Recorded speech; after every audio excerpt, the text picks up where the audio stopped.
The LA Angels of Anaheim have won 10 straight and have the best record in the Bigs. And they've shown why with their victories in the first two games of this series. Jose Altuve, with 4 more hits in the series, has also shown why he's dominating baseball with the bat. Get set for Tuve and Keuchel in the final meeting between the Astros and the Angels. Hi, everybody. Alan Ashby and Jeff Blum with you. Julia Morales joins in just a little while. And talking about Jose Altuve, 2 more hits last night, again 4 in the series. This guy just keeps on putting on quite a show. Yeah, a little bit of a funk up there in Seattle. Maybe they figured him out, ran into some tough pitchers in King Felix, Iwakuma, and those types, but he's starting to get back on that hit train again. Talk about a show. You've got Mike Trout here in the series. 2 more home runs last night. He's got 34 on the season. This guy is just carrying this club at times.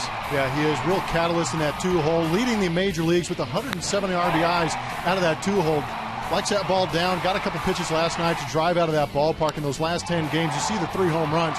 2 of those came last night, but he's the igniter on this ball club. Really a catalyst, but also got intentionally walked. So he's starting to get respect, even loading the bases for Albert Pujols. Dallas Keuchel for the Astros goes to the mound today. He's had a great season, could have made the All-Star team. His last 9 starts, absolutely spectacular. Yeah, he's done good. It'll be an interesting matchup today against these Los Angeles Angels of Anaheim, who have been swinging the bats extremely well. Look at Mike Trout. Keuchel against him has held him to 4 for 16. No extra base hits and no RBIs, so that'll be fun to watch. But Keuchel's been pitching well. He's only 15 innings away from getting to that milestone of 200 innings pitched. Look for him to stay strong and get at least 5+ innings in this game today. Jose Altuve continues to swing and slam his way closer to the Astros single-season hits record. How many games before he catches Biggio? How much closer can he get today? Altuve and the rest of the Astros try to beat the Angels and win the road trip when we come back.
Set to start here in just a couple minutes. Game 3 of this 3-game set.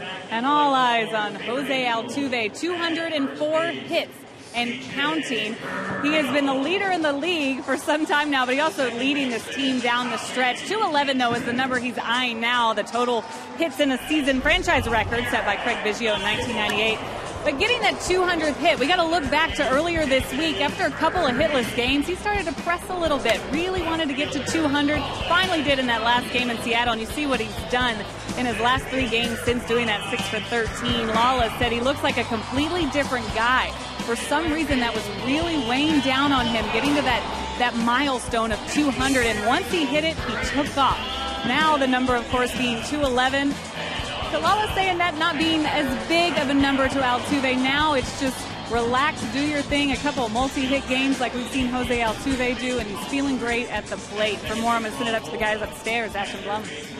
Thanks a lot, Julia. And it is a great story going on with Jose Altuve, and we will continue to follow as closely as possible. Starting lineup for the Astros today, presented by Jack in the Box. In the top spot, Robbie Grossman. He's in left. Second baseman, Jose Altuve and Dexter Fowler follow. Middle 3, it'll be Chris Carter, Jake Marisnick, and Carlos Corporon. And the bottom 3, Jesus Guzman gets it started first. At third, Matt Dominguez. Gregorio Petit moves over to shortstop. On the hill for the Los Angeles Angels of Anaheim, it will be left-handed pitcher Hector Santiago. He's only allowed 2 earned runs in his last 24 innings pitched at Angel Stadium. It would be interesting to see both these pitchers going today and how they handle this heat.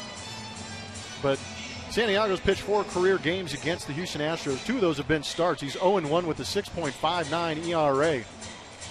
Santiago, like most pitchers, is going to need a baseball to get this game started, and there it is. So, it's going to be a typical start. For a moment there, it looked like it might be otherwise. Hector Santiago set to go. Will now walk to the back of the hill as Robbie Grossman is just now getting in the box. Angels have won the first 2 games of the series and made it look rather easy at times. Mike Trout has had a big series. It's a good ball club. They've won 10 straight coming in, have the Angels. And in handling the Astros, that's saying something, because the Astros were playing very well coming into this series. On top of that, the Astros had taken 2 of 3 in Oakland, 2 of 3 in Seattle. 96 degrees here this afternoon, so it's going to be a challenge for the guys, especially those pitching. Robbie takes another ball. 2-1 the count. And a lot of the fans have pushed their way back up into seats that have some shade. Had 38,000 plus on hand last evening. 3-1 the count. Santiago, 26 years of age.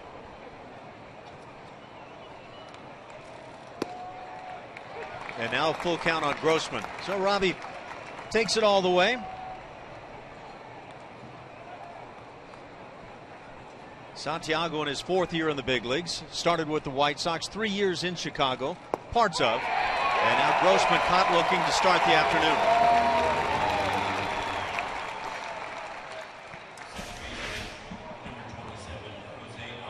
Pretty good pitch to hit. 3-2 count. Looking for that fastball. You get it.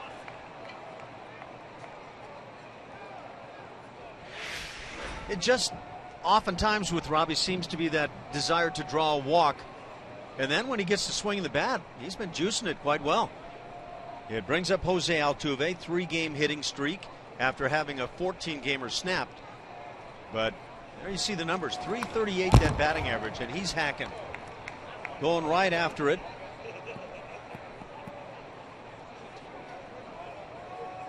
Fifth player in the American League over the last 90 years with at least 200 hits, 50 bags in one season. Very good company for Jose.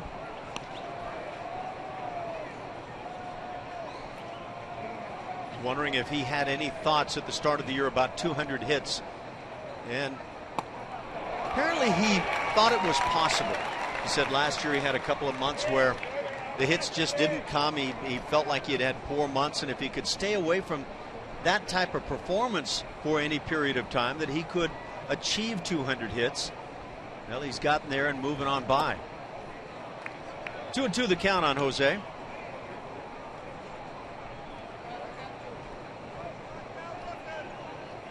Victor Martinez second in that batting race. 4 points back at the start of play today. Ground ball left side. This is going to be a base hit. Ibar gets to it, has to eat it. Infield single, Altuve. gets a knock in that first at bat, and that makes the day go so much easier.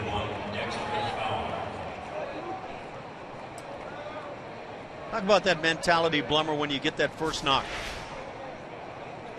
Definitely a little more relaxing, but Altuve got good placement on this one. Ibar gets to it, but no chance with the wheels of Jose Altuve. Yeah, you can relax a little bit. My mindset might have been a little bit different than Altuve. He's going to be greedy and try and go out there and get 3 more hits, as opposed I'm going to try and hit a 4-bagger. Yeah, not a bad way to go at it, but yeah, it's not like you're going to let off the pedal. It just makes it easier to get your foot fully seated on the pedal. In my opinion, it kind of frees you up when you get that first knock. Not quite like the first one on the season. 205 for Jose Altuve. Phenomenal stuff. 5 back of Craig Biggio now on that all-time Astros list. Dexter Fowler had a pinch hit at bat last night and scalded one and double to right field.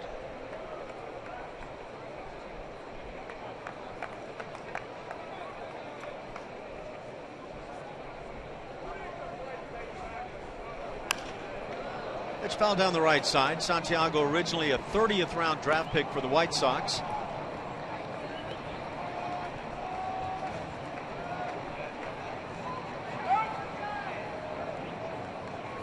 Involved in a 3-team trade in December of 2013 as he was dealt from the White Sox to the Angels.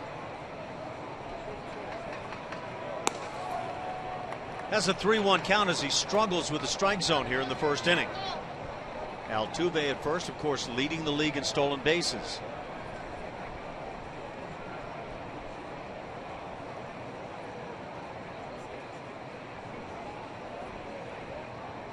Blummer, you think Victor Martinez and others are taking a good look at anything they can to find out what Altuve is doing every day as the fly ball goes deep to center field?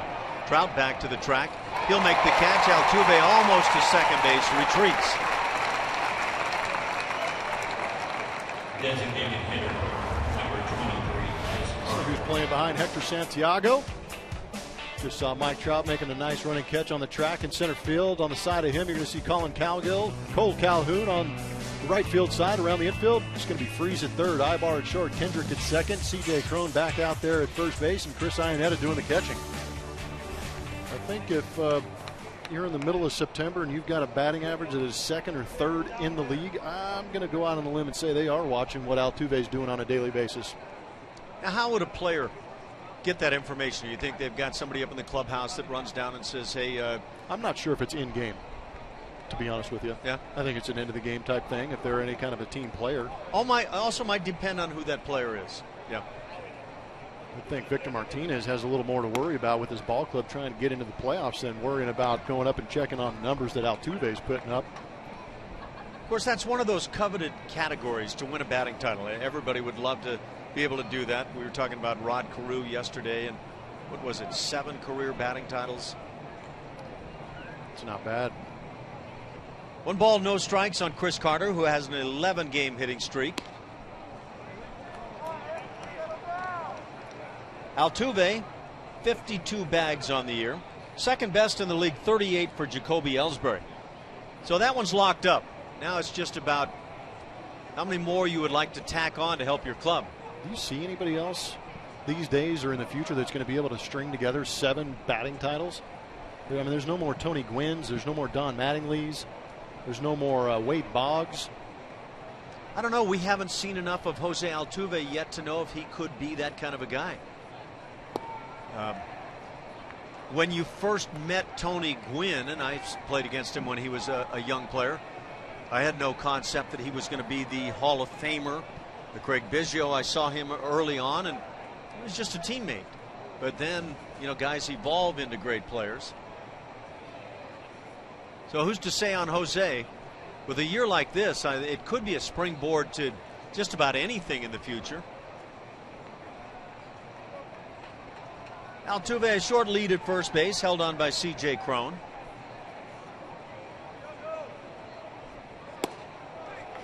Carter takes a strike.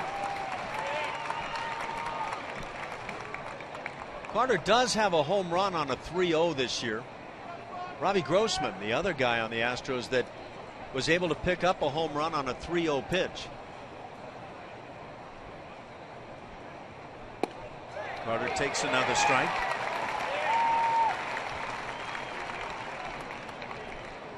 Another fastball for a strike. .238 that batting average for Chris. Sitting on an 11-game hitting streak. There goes Altuve, and down on strikes Carter. So he watches a couple go by and eventually strikes out. 2 in the inning for Santiago. We're scoreless after a half.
Angels coming to bat here in the second inning.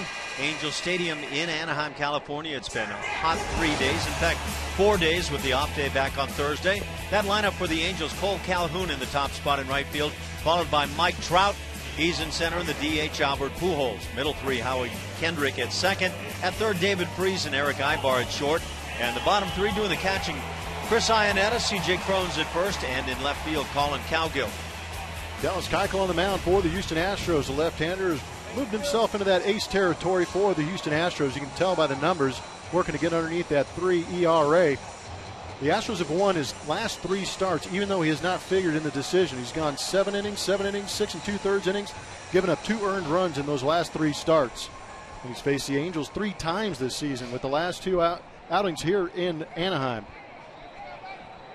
In fact, Keuchel, like anybody, needs run support. He's 0-2 and a .333 ERA over his last 7 starts. July 30th, the last win for Dallas. He continues to lead the major leagues by a wide margin in creating ground ball outs. Has 0-2 the count now on the leadoff man, Cole Calhoun, and he will take a strike or 2. Shows exactly what he does here in this first at bat. Dallas Keuchel will turn teams around, though, when he pumps strikes. Houston Astros were 8-3 in the last 11 games that Keuchel has started versus teams with winning records. So it gives you an idea of how well Keuchel competes. And he can pick it back to the mound, and he is one of the best defensive pitchers in the league this year and could be in a position to win a Gold Glove. That'd be good to see. We'll see who else is playing behind Dallas Keuchel out there.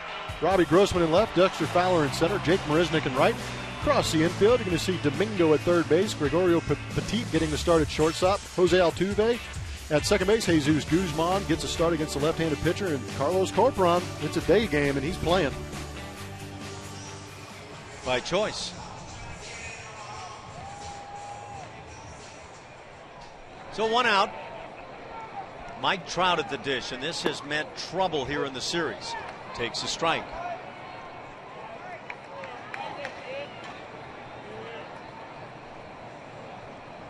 A couple of home runs last night, 3 in the series. We might see more of that desire to come up and in. Well, Keuchel's earned the right to do that. Absolutely. So has Mike Trout. He's earned the right to get a couple of those. Getting in that kitchen up and in. Big swing as he fouls it back. 34 bombs on the year, 107 RBIs, leading the league in that latter category.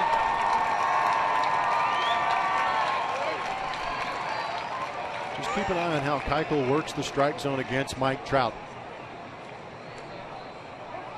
And now timeout called at the plate.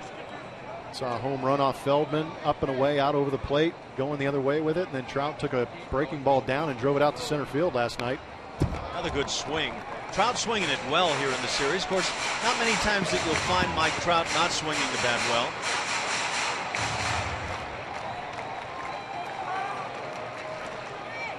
LA Angels just continue to put big runs on the board. They've won 10 straight, and they've scored at least 5 runs in every one of those wins. Keuchel misses close. And we mentioned that Mike Trout is among the leaders in terms of striking out.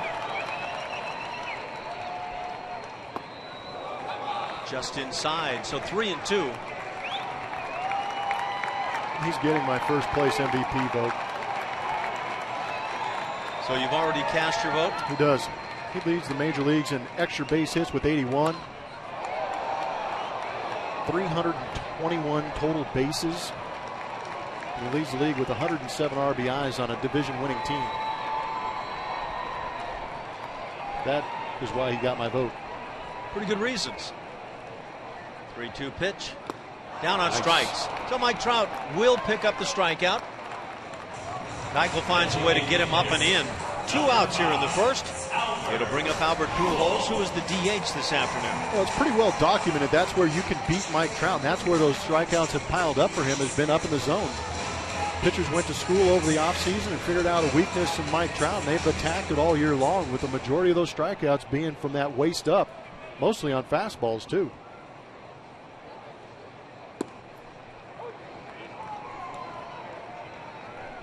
Oh, and 1. Keuchel sharp here in the first inning. Off speed and just misses. Smallish strike zone here early in the ball game. Dana DeMuth behind the plate. Tom Woodring at first. At second, Ron Kulpa and Lance Barrett down at third. And now 1 and 2 on Pujols.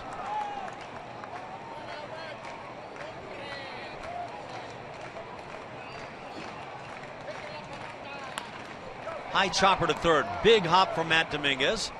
And a 1-2-3 first inning. So Dallas Keuchel settles in very nicely in the first inning. 1 scoreless inning in the books.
AT&T U-verse TV. Find out what's possible with AT&T.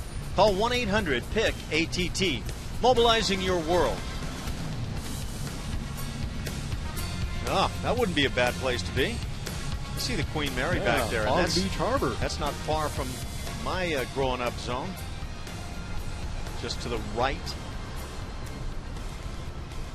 Good spots. Scoreless after 1 inning of play. Hector Santiago brings it. Jake Marisnick in the 5 spot in the order today.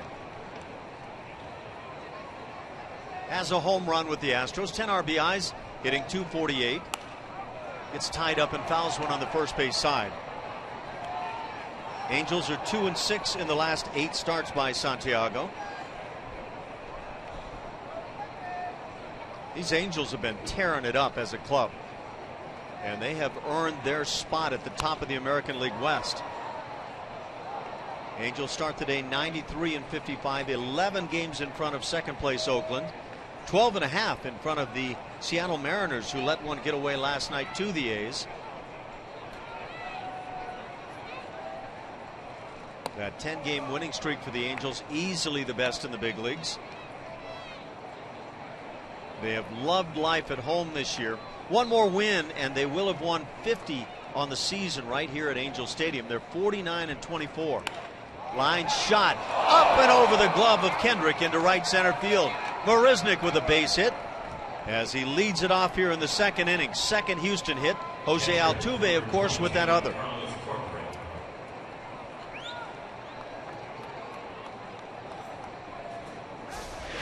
It's a good piece of hitting.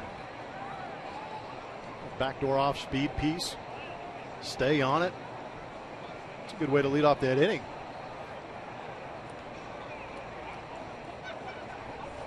So Marisnick with his speed aboard. Carlos Corporon stands in. Carlos, with occasional starts, has still hit in 4 straight. Marisnick has hit safely now in all 3 games here in this Angels series, and this his 4th hit of the series. It's got to be that home cooking. Local kid doing good. Back home and enjoying things. I imagine the other night dropping the fly ball in right center field was a little tough in front of the home folks.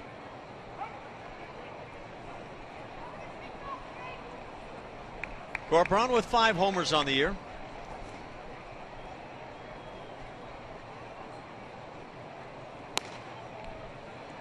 One ball and no strikes. Carlos, a good look down to third base. Pat Listash with the signs. Hector Santiago trying to brave the heat and the sun here this afternoon.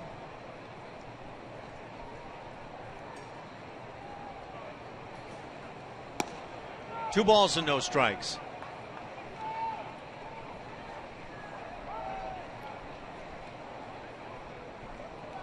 Carlos has that tendency to stroll around the home plate area, and now heads back to the box. Got to cut him some slack. He plays once a week. He's got to get that TV time. I see. So that's what it's about. Yeah. 3-0 the count. And now that stroll will ensue. Not to mention the fact that Mike Butcher, the pitching coach, is going to come out to the mound and find out what's going on with his left-hander Santiago. Bad hair today? Is that the case?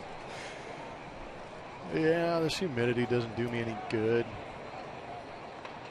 Actually, I see no problem with that picture. I think that's kidding me. That was a massive hair helmet I had right there.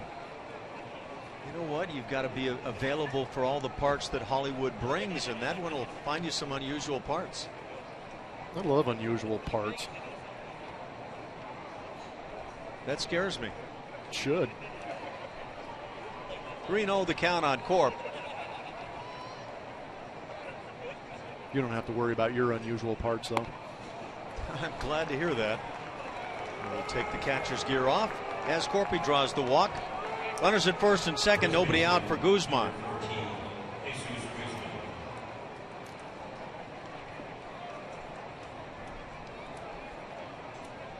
So a leadoff single, Marisnick. Corpy draws the walk. Jesus Guzman, another one of the guys, even more so than Carlos Corporon with those rare starts.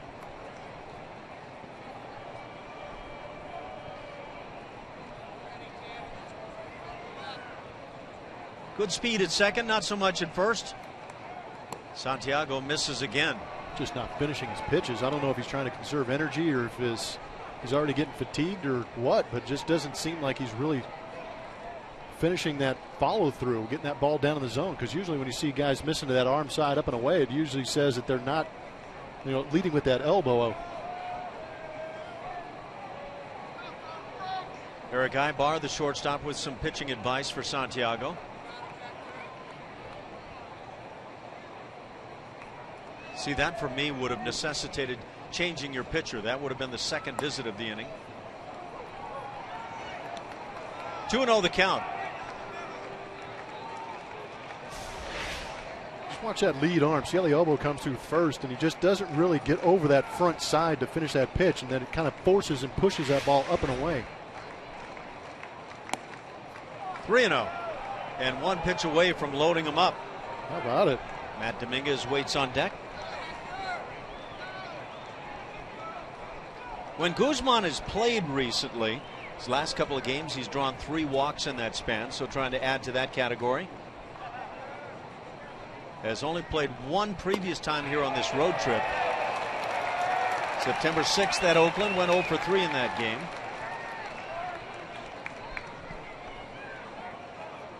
That was the lone Houston loss in Oakland.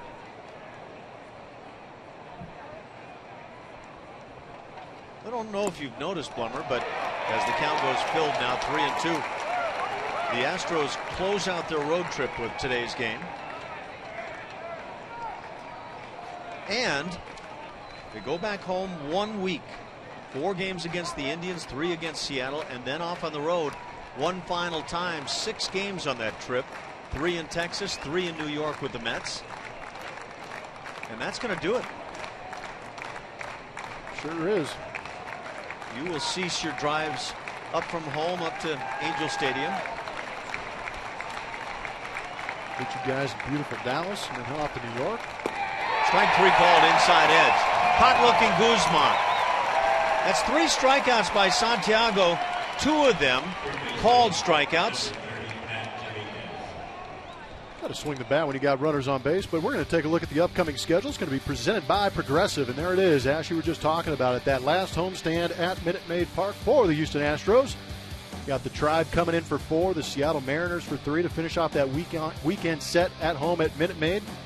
So the guys start packing up apartments, packing up bags, heading on that trip to Dallas, day off in New York before finishing against the New York Mets of all teams. Yeah, that seems odd on the schedule. Yeah, and I looked at next year's schedule, and they finish on the road at Arizona. So a couple NL teams to finish off this season and next season. Of course, 1 ball and no strikes on Matty D. Last 40 years, that was normal. Bluff at second base, and now they've got Marisnick caught up in the rundown. And now moving into second is Corpy as the tag is applied. So they'll get the out of Marisnick as he started moving early and then moved back to the bag by Santiago, produces an out.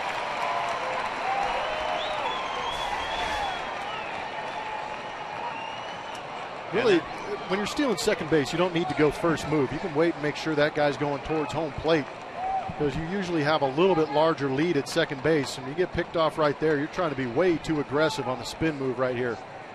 We've been seeing this a ton all year long, and it finally worked, Ash. What it does is it works great on the caught stealing attempt. It's total deception. Rule book says you can't deceive the runner, but yeah, that's that play that really steps in when you've got a guy trying to steal third. 2-0 the count now on Matt Dominguez as this inning that started so brightly for the Astros.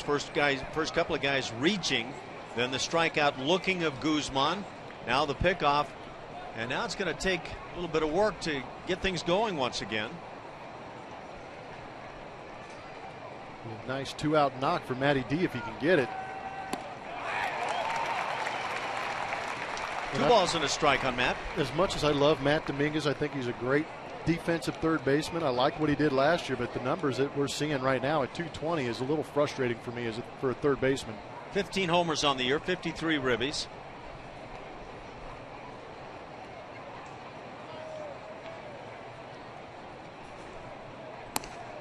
Holds back, takes one high. It's 3-1. And it's just been a constant struggle here early for Santiago. Sure has.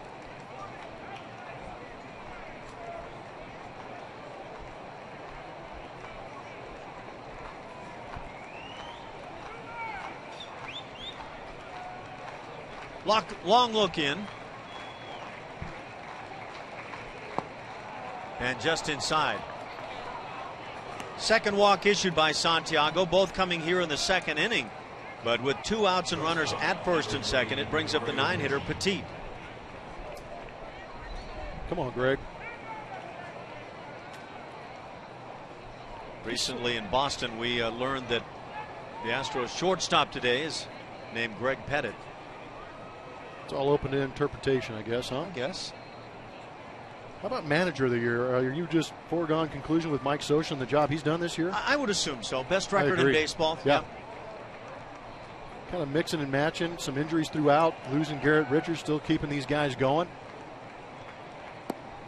Yeah, come the postseason, we'll see what happens. I think it's going to be a challenge for the Angels to win without Garrett Richards. But the way their offense has been going, if they continue that, they'll win. That is for sure. And they're going to be a tough team to shut down. Ball is slammed but fouled on the left field side. And a lot of that will be on the shoulders of Mike Trout and Albert Pujols. A couple of guys that are really counted on to drive in runs. And I haven't heard reports on Josh Hamilton. Is he expected to come back anytime soon to get ready for that playoff push or actually be on those rosters? I believe he is. Sore shoulder. And no timetable has been presented that I've heard. What do you get if you do get Josh Hamilton back? Well, he was hitting over 300. Over a recent span? Yeah. Yep. But still, he's a threat. I mean, those are the guys you want to have in the box. You know, they're a threat. You make a mistake, it's going to get hammered.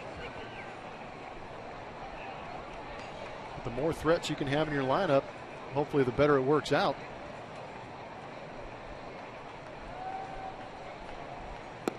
And now 3-1. Now, this is kind of tough to watch with Santiago. I think Scioscia's not an animated manager down there, but you just take a peek in that dugout, and after that last pitch, you can see he's clapping, which looks like he's cheering, but I guarantee you those are some pretty firm claps like, hey, let's go. Yeah, he was a pretty tough ball player. Pitch hammered high and deep left field. Back at the wall. See ya. How about that bomb by Petit? That is not going to make your manager happy unless you're Tom Lawless. 3-run jack for Petit. 3-0 Houston here in the first. Nice piece of hitting. Speaking of mashing balls down the zone, Gregorio Petit slammed that foul ball earlier, got himself a pitch he could handle right here, made the adjustment, waited just a hair longer and killed it. That fastball down and in. We saw Robbie Grossman punch out on that ball right there, but Gregorio Petit coming up with a big 2-out hit. That's just the second career home run for Petit. And the other coming this year with the Astros. And he actually, for the second home run of his career, he did a little Tom Lawless walk on it. That ball was hitting the back of the Angels bullpen. Yep. Genuine bomb. 3 RBIs give him 10 on his career. How about that? His 9th of the season.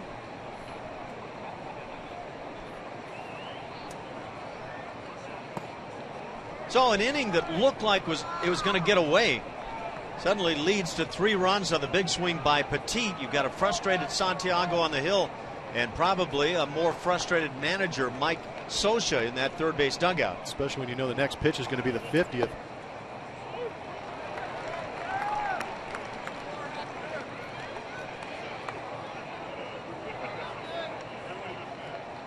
Be an interesting conversation to hear right there.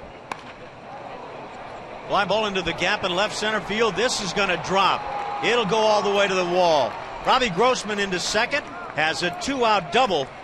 And the Astros swinging the bats quite well here early, leading 3-0 over the Angels. It's good to see Robbie Grossman making adjustments, punching out in that first at bat on a 3-2 count on a fastball down and in. Now gets that same pitch and rifles it into that gap.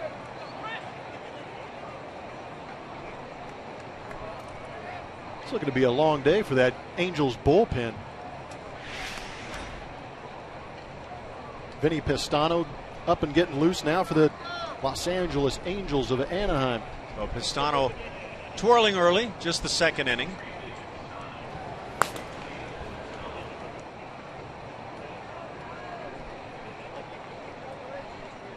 Three runs on 4 hits for Houston. Jose Altuve already 1 for 1 standing in. Grounded one on the left side, out of the reach of the third baseman Freese. Ibar got to it and had no play. 205 hits on the year. And we've mentioned it, foregone conclusion that Altuve wins that hits game. Now it's all about the batting title for Jose. 2-0 the count. Santiago has not figured out the strike zone.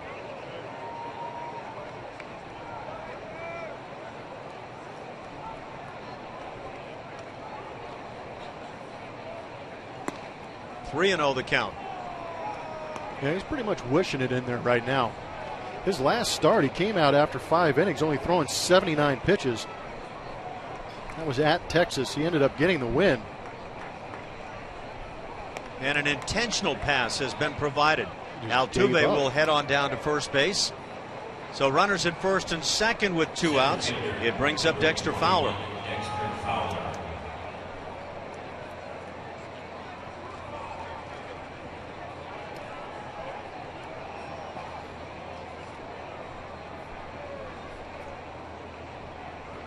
Fowler flied to center field in the first inning. I have a feeling this could be the last inning for Santiago, one way or the other. Although, as you mentioned, Blummer, it could be one of those days where even if you fall behind, you got to eat up some innings to save the bullpen a bit. Save the bullpen. They've got 15 guys out there. 37-man roster for the Angels, and they are loaded with bodies. Did that couple of those Angel games back in Houston with Brownie, and we were just in awe of the fact that Mike Scioscia has absolutely no problem getting everybody loose and going to get them. It's one of those 8-pitcher games that you talked about last night. Angels used 8 pitchers in their final game of a recent road trip before coming home to face the Astros. And I think that's that spot in the rotation where Garrett Richards occupied. It is. With him out of there, it seems Rasmus starts those games, goes a couple innings, and then it's just everybody out there getting loose, getting ready to get their innings in. It is exactly the case. They call it their bullpen day.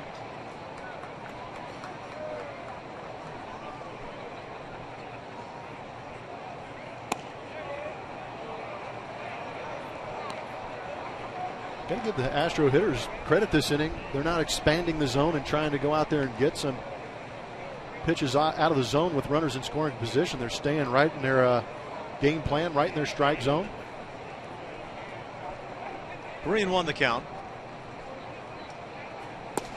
Big swing by Fowler. And now 3-2. The runners will be in motion.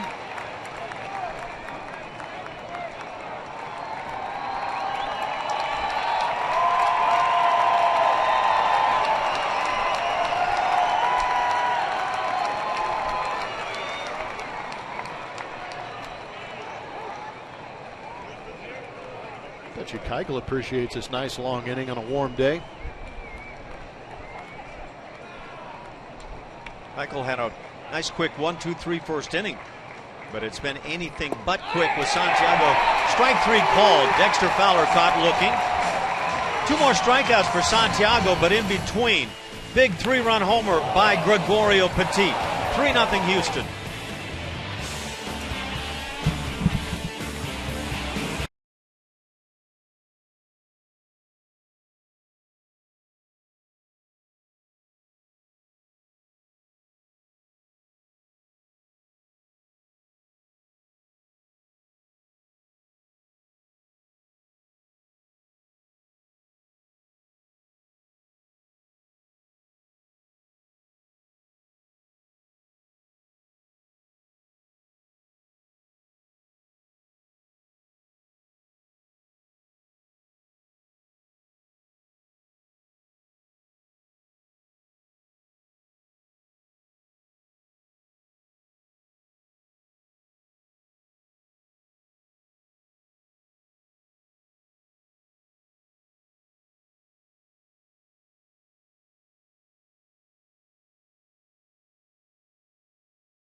The second, and it's time for our Geico quote of the day. It is from the guy on the mound, Dallas Keuchel. He said, "I just go up there and attack the hitters. Even the best hitters tend to get most of their hits on mistake pitches. I just think it's better for me when you take the fight to them." Guys, that's what the staff has said all season about Dallas. Coming in, he even said he wanted to attack and he wanted to work quickly. I know you guys enjoy it, but the team enjoys playing defense behind him as well. It's also helped him get deeper into these games and help the bullpen out. And he's been fantastic in all those regards, Julia. Thanks.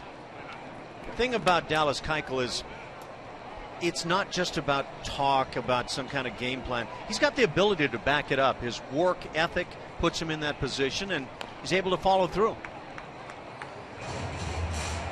That's the truth. I think I'm excited for him to get to that 200 inning plateau. 1-2 the count here on Howie Kendrick. Kendrick, the cleanup man for the Angels.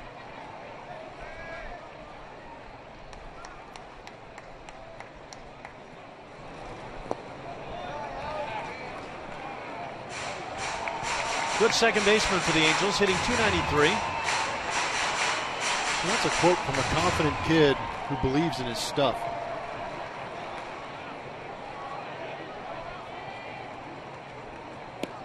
And now 3-2. So the last thing Keuchel wants to do is walk Kendrick to start this second inning. How about that bomb by Gregorio Petit? Not a big guy, but that was a big man shot. He swung like he was mad I called him Greg. Ground ball to third. Big hop for Matt Dominguez. And there's your first out of the inning. That's 3 ground ball outs and a strikeout to this point for Dallas Keuchel.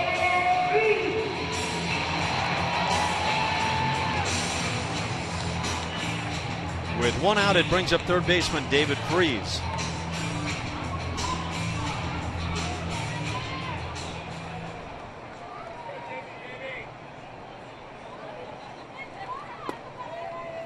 Freese takes a strike. If Keuchel continues to do this, throw first pitch strikes, and then continue to stay in the strike zone, the Angels will no doubt have to change their ploy of taking a lot of pitches. Tell you what, Dana DeMuth is working pretty good with him on that inside corner.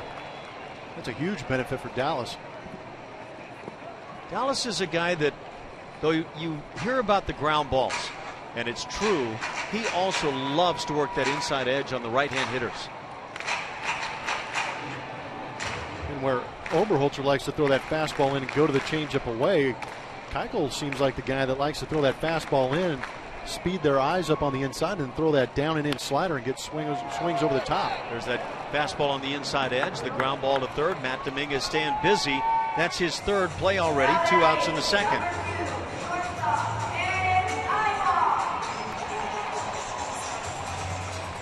Brings up the shortstop, Eric Ibar. Ibar's hit in 7 straight.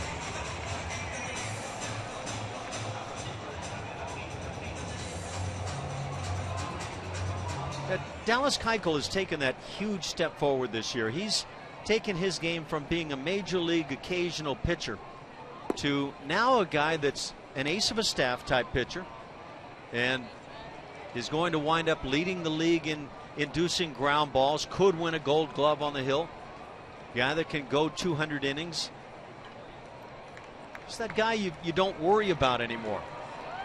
Tell you what, you get a guy that goes 200 plus innings and has a 3.04 ERA. That's getting it done at this level. Chopper right side. Altuve makes the play. 3 ground ball outs. 6 in a row retired by Keuchel. 3-0 Stros.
Tweet your photos using hashtag CSNH fan photo for a chance to have it shown in an upcoming broadcast brought to you by AT&T. We'll see Chris Carter up first, and he's leading the majors in homers with 23 since July 1st. But recently, that home run pace, it slowed down just a bit. However, going 1 for 4 last night, he now has a career-high 11-game hit streak. He's reached safely in his last 18 games. This has actually, guys, changed the way the Astros have been running the bases, when before didn't need to so much with that power that he was showing, but with the singles, they've started to take off a little bit with the green light. Thanks, Julia. Yeah, and when you talk about the 23 home runs that Julia just mentioned for Carter as he fouls one back, to give you perspective, second best on that list since July 1st, Jose Bautista of the Toronto Blue Jays with 17. That's 6 back of the mark that Chris Carter has put up, and now 0-2 the count. Giancarlo Stanton and Mike Trout at 16 home runs in that span. 1-2 the count. And Carter gets just a piece as he stays alive. Carter leads in slugging in front of Jose Abreu, who has had an MVP-like season for the White Sox. And Carter well in front of Abreu in that figure. Pitch is drilled into left field. Solid base hit. That comes leading off here in the 3rd inning. Already 3-0 Houston. It'll bring up Jake Marisnick. So Carter with a 12-game streak now. Number 6, Jake Marisnick. Santiago's not finding the zone that often. He does have some strikeouts on the afternoon, but some of these pitches that are being left out over the plate, he's getting a little wild in the zone and up with some of these pitches. I think he's fortunate that one just turned into a base hit. Yeah, that had long ball written all over it. So Carter aboard as Marisnick is backed off the plate. Marisnick led off the 2nd inning with a base hit. Lined one up and over Howie Kendrick at second base. A little half swing fouls it off. And with that hit, Marisnick at a 254 mark.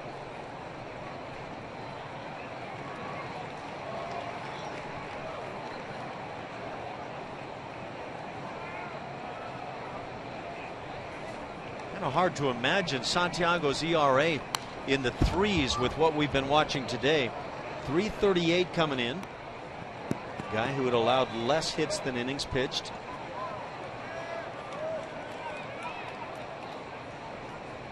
Over the course of his season, though, walking over 4 men per 9 innings. Not a good figure there, and we've certainly seen evidence of that. The 1-2 pitch is high.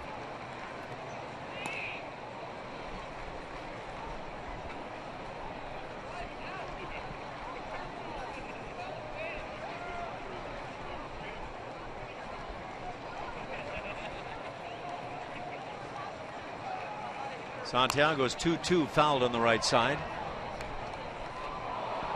The 3 Houston runs coming in the 2nd. An inning that looked promising, and then there was a strikeout of Guzman with a pair of runners aboard, and a pickoff of Jake Marisnick as he started to head toward third base stealing. He was ruled to be caught stealing in that 2nd inning, but then Gregorio Petit with a pair of runners aboard slammed, and I mean slammed, his 2nd home run to left field.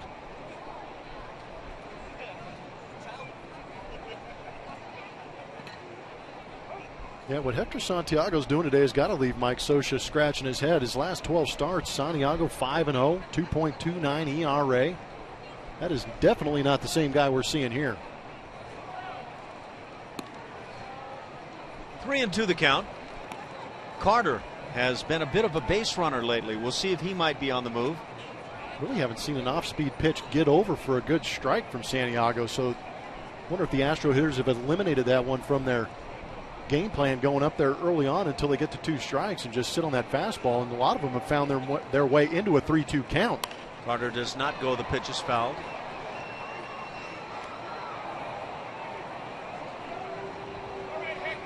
And it's almost as if Santiago's abandoned the idea of trying to paint corners. He just wants to throw a strike.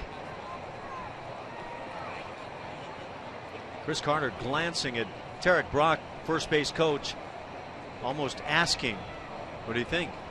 Maybe go here. I used to do that all the time just to bug the third base coach. There goes Carter. Pitch inside. It's ball 4. Marisnick draws the walk. And still nobody out. Runners at first and second for Carlos Corporon.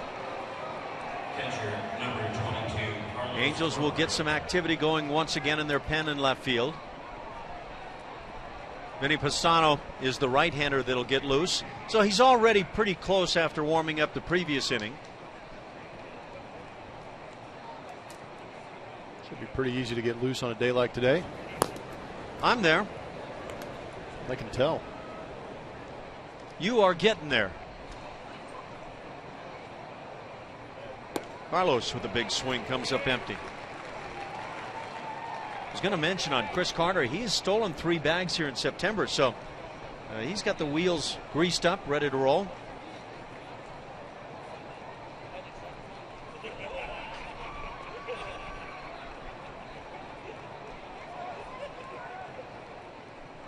Some hardy folks sitting in the sun here this afternoon. 0-2 on Corpy.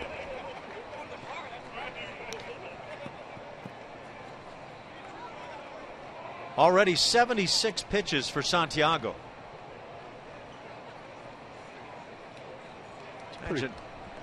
Sorry, there's a pretty good stat on the scoreboard here about Carlos Corporon. He's caught each of the Astros 2 complete game shutouts this season. Not bad. Always looks good on the resume. That does look good. It also helps that catcher's ERA a bit, especially if you're not playing a whole lot of games. Sure does.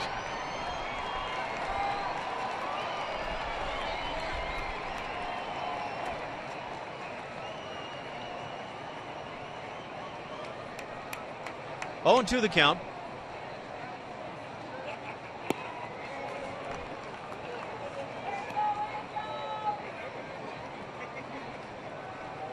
Santiago, not a guy that gets a lot of ground balls.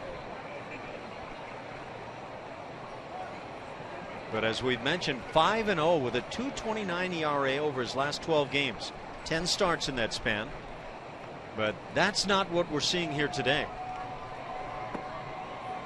2-2 the count.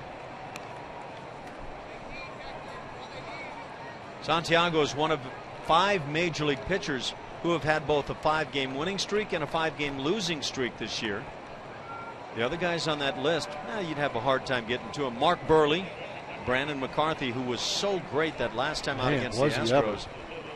Alfredo Simon and Colin McHugh. Good old Colin McHugh. Sneak up on you every once in a while, won't he? Hard to imagine him with a 5-game losing streak, but when you go back to him having that blister issue, things were not going well. 3-2 the count. Carter, that lead runner. Marisnick at first base. See if the Astros have the running shoes on. They do not go.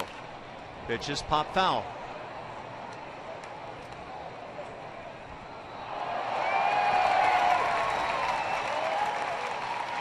Here's a surprising stat on Hector Santiago from what we're seeing today. Plenty of time with Carlos Corporon taking a stroll around. Santiago's allowed the first run in a game that he's pitched this year, only 4 of his 21 starts. Well, he makes it a 5th time here this afternoon. Maybe somebody's stolen his uniform. It's the lowest percentage of any pitcher with at least 10 starts on the year. Wow. And ball 4. So the bases are loaded. Man. Mike Scioscia's not going to take anymore. He's coming out of the dugout. He's got to do it. He's already pointed to the bullpen. So Vinny Pastano will be summoned. Done with his day is Santiago. And he'll leave trailing 3-0 and 3 base runners on board, all belonging to him.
A reminder that every Friday night home game is followed by spectacular fireworks presented by Marathon Oil Corporation.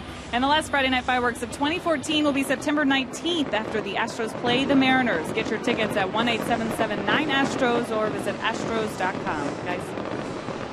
Thanks, Julia. Vinny Pistano getting it loose here as he'll work it. Nobody out in the third inning. Angels down 3-0. Strength of a Gregorio Petit 3-run home run in the second inning. Astros trying to salvage one game here in the 3-game set with the Angels, and in the process would win the road trip, a 9-gamer over 10 days. Well, that would make things well worth it on that flight back, the long flight here this evening. Infield draws in for the Angels. Jesus Guzman at the plate, caught looking with a couple of runners aboard in the second inning.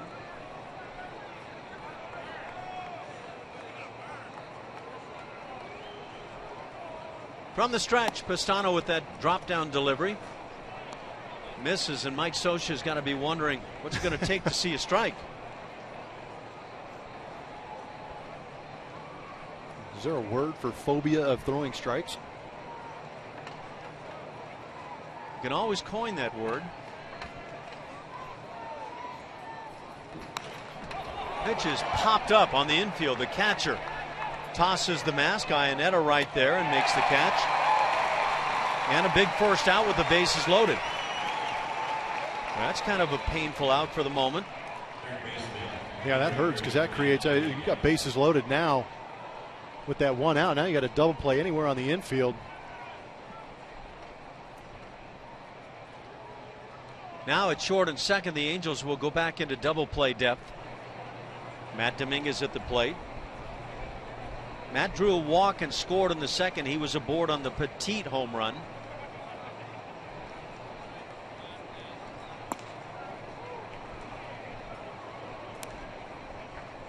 And a bit of a hitting count. 1 ball and no strikes. So Petit hit a non-Petit home run. It was very non-Petit. Pretty good blast.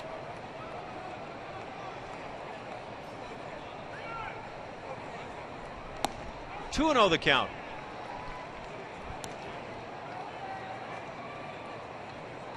So Vinny Pistano carries on in the footsteps of his predecessor.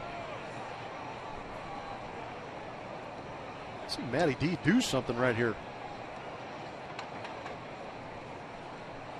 2-0 pitch. Good swing by Matt as he fouls it back just below us.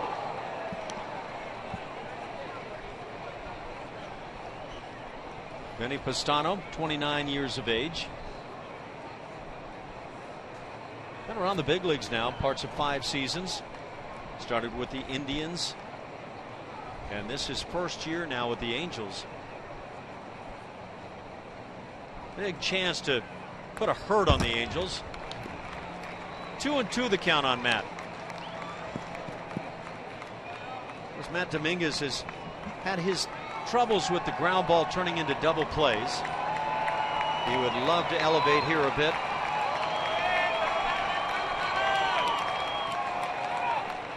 Tough to find that pitch to drive to the outfield off a guy like Pistano, who's just slinging in some pretty good sinkers. Pitch hit in the air, but shallow, first base side. Playable for Kendrick. He'll make the catch. And now tagging going nowhere down at third base, Carter. And there's your even larger second out of the inning. Bases still loaded, now in the hands of Petit.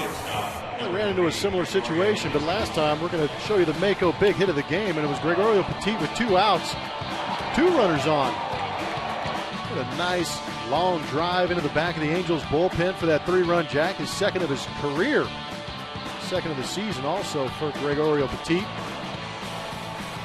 But he'd like to capitalize right here and pick up his teammates who were unable to drive in any runner at third base with less than 2 outs with a couple of pop-ups. So Petit with 2 home runs on the year, 2 on his career. Would love to add to that total. See if he can get that same kind of swing once again. Has a big swing, comes up empty.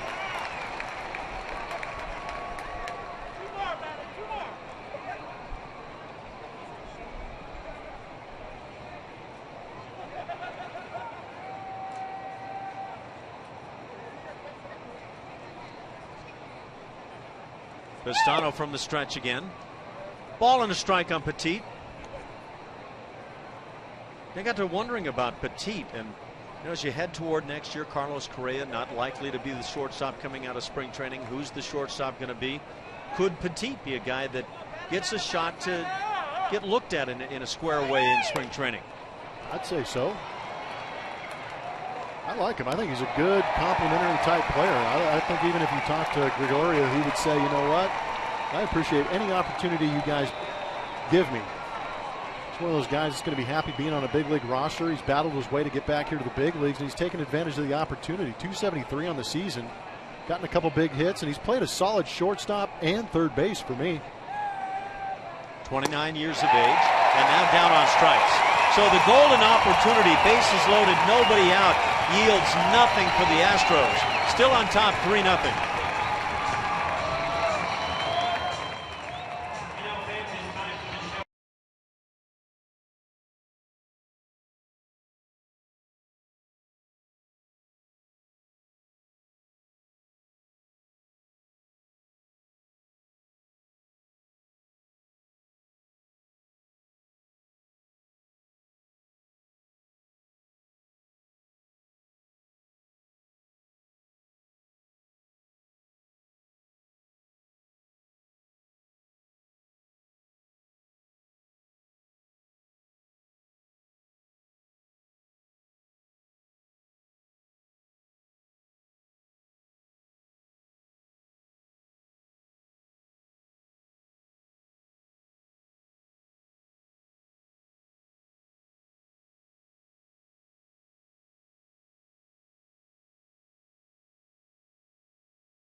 Celebrate Fiestas Patrias Street Festival presented by United Airlines on Saturday, September 20th outside Minute Maid Park for live music, food, and fun for all guests. The Street Fest is open to all fans and will be on Crawford Street beginning at 3 p.m. before the Astros and Mariners play at 6:10.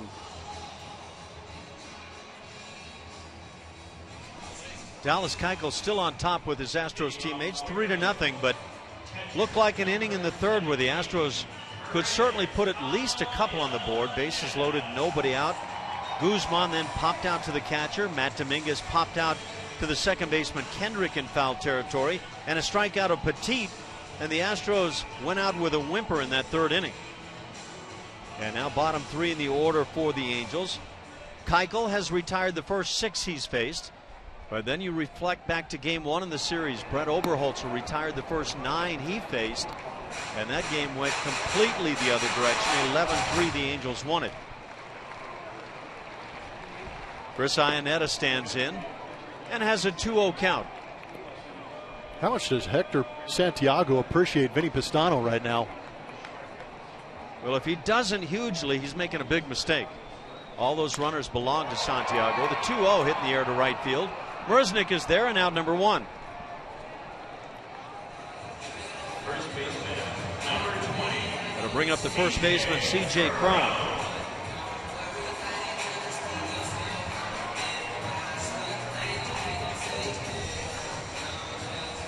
Just the third inning.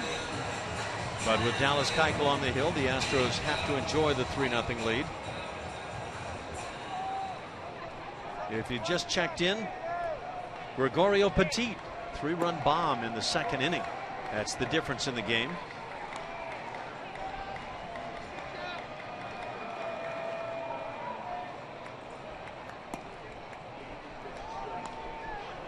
Ball and a strike now on Cron.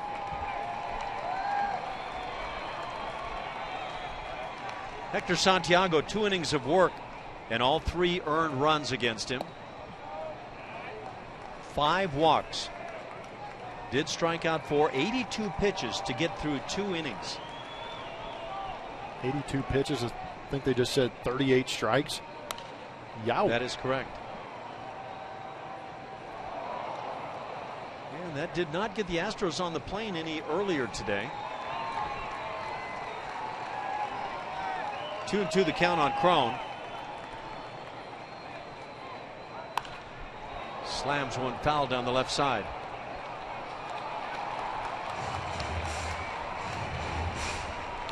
Dallas Keuchel trying to shave his ERA under the 3 mark with an effort today. Not an easy one against the Angels.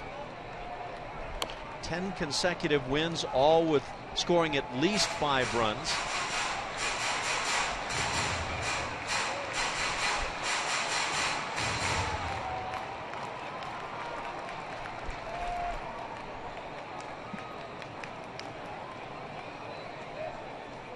Two from Dallas, just inside.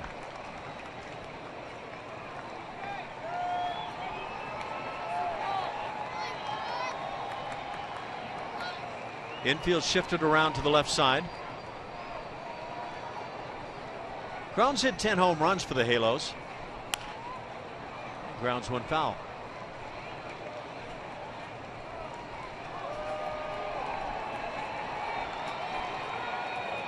.272 the batting average. Very nice yard here, and beautifully manicured. And again, fouling it left side is Crone. Good grief. If there's any cricket scouts out here, they're thinking about drafting C.J. Crone #1. He had a pretty good angle on it. My goodness. To foul that one right back into the teeth. Ground ball right side. Altuve to his left. There's your second out of the inning. And if you're just checking in, want to know about Jose Altuve, had a first inning single. He's also been walked intentionally, so 1 for 1 on his day.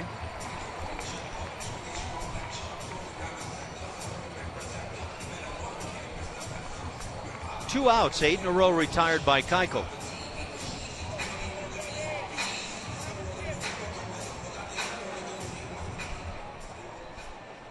Colin Cowgill is the left fielder for the Halos. He's hitting in 5 straight and takes a strike. Kind of the routine around here. Dallas has got to find a way not only to get ahead but to stay ahead. He's had some 3-ball counts. And now 1-1.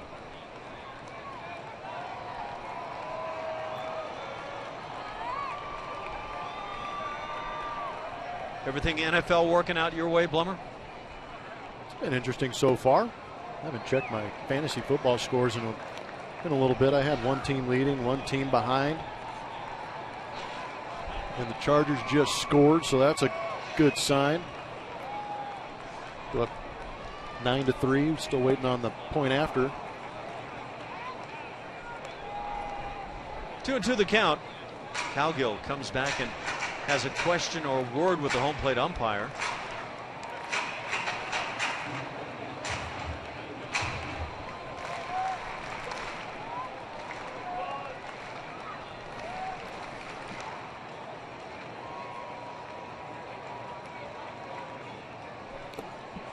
Just getting a piece, and no catch. There is a catch made, as there was a no. The ball is apparently deemed to have hit the ground. First base umpire actually making this call for Dana DeMuth. Sure Tom did. Woodring is down at first, and he says no, the ball hit the ground. Carlos Corporon is saying otherwise. We get to take a look at it. I think I saw some ground there.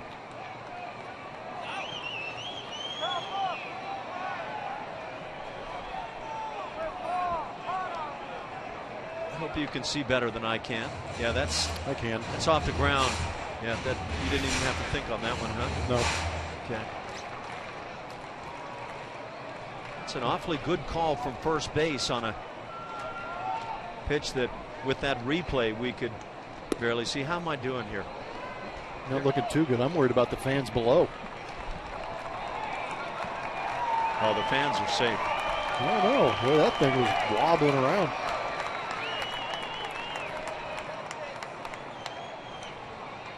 3-2 pitch. Ground ball right side. Altuve wide to his left. Spins. Throws and got him. So Keuchel goes to 3-2 once again before getting the ground ball out.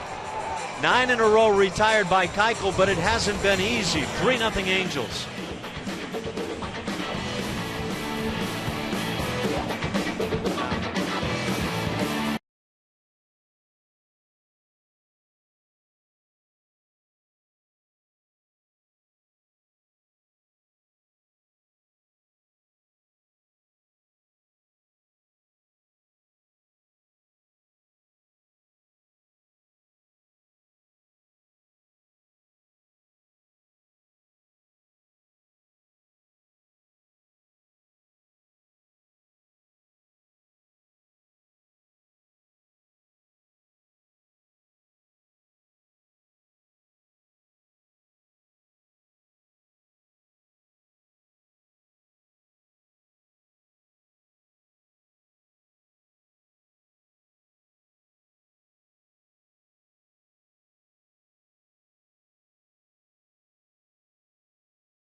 For the AT&T Rewind, and it's getting back to that 2009 season.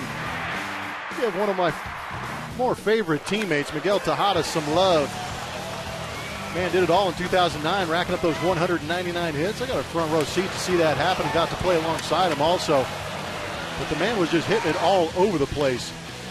He loved hitting in that Minute Maid Park also, but just a wonderful teammate, good all-around team player, and one of the true professionals in baseball. There wasn't a day, much like Altuve, where he did not want to be in the lineup. He wanted to be out there every single day, and he played a pretty good shortstop while racking up those hits, too. Third now on the all-time list for the Astros in hits.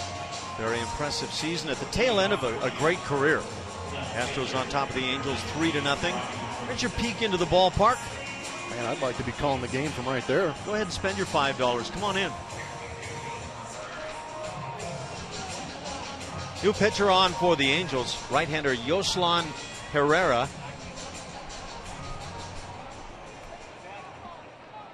Came up to the big leagues in 2008 with the Pirates and spent his time in the minor leagues since until this year. Just in his 15th outing with the Halos. Top of the order, Robbie Grossman leads it off. He swung at the first pitch. Robbie has struck out looking and doubled on today's game. Pistano works just one inning, but that could be an inning you look back on. Came on with the bases loaded, nobody out, got 3 outs without a run scoring. The Astros had a chance to open this thing wide open in the early goings.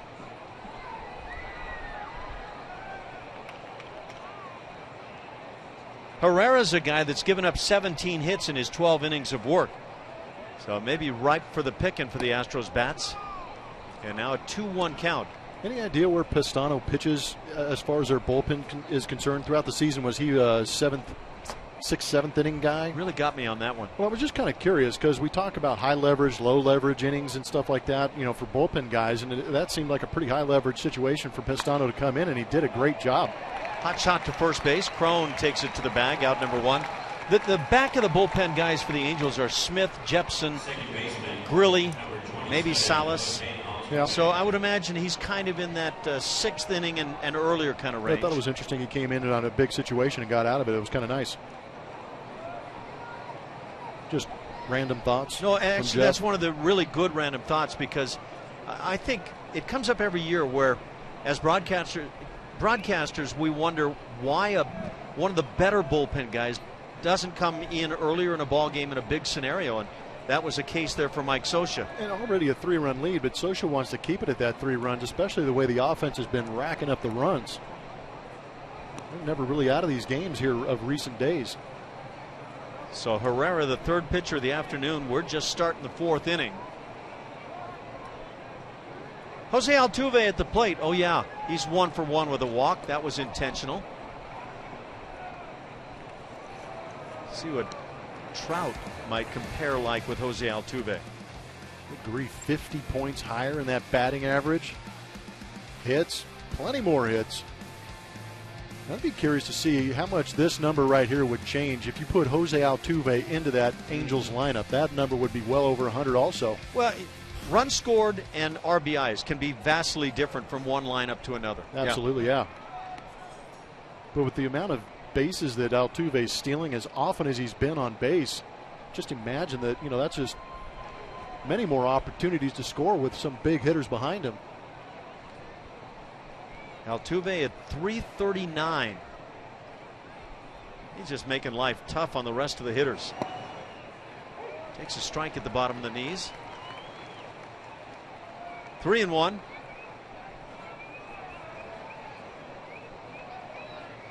Three consecutive games coming into today with 2 hits for Jose. All starting with that 3rd and final game in Seattle. Pitch hit in the air right field. Easy for Calhoun. He'll come in now. Make the catch. 2 outs here in the 4th inning. So Altuve 1 for 2 on the day. You think Altuve gets mad at himself when he doesn't get hits? Yeah. You can hit 340 and still be upset with yourself.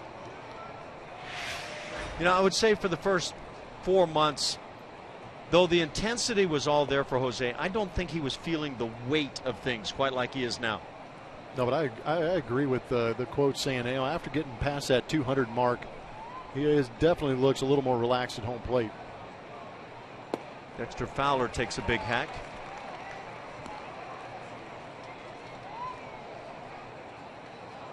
Much easier said than done, but if Altuve can keep running out there and getting a couple of knocks each night, it's all a lock for him.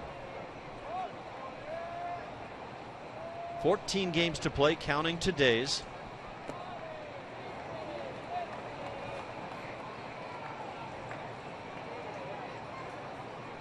The Astros at 65-83. That's a 14-win improvement over their record on this date last year. And that 14-win improvement, 3rd best in the American League. These Angels are a plus 23 from last year.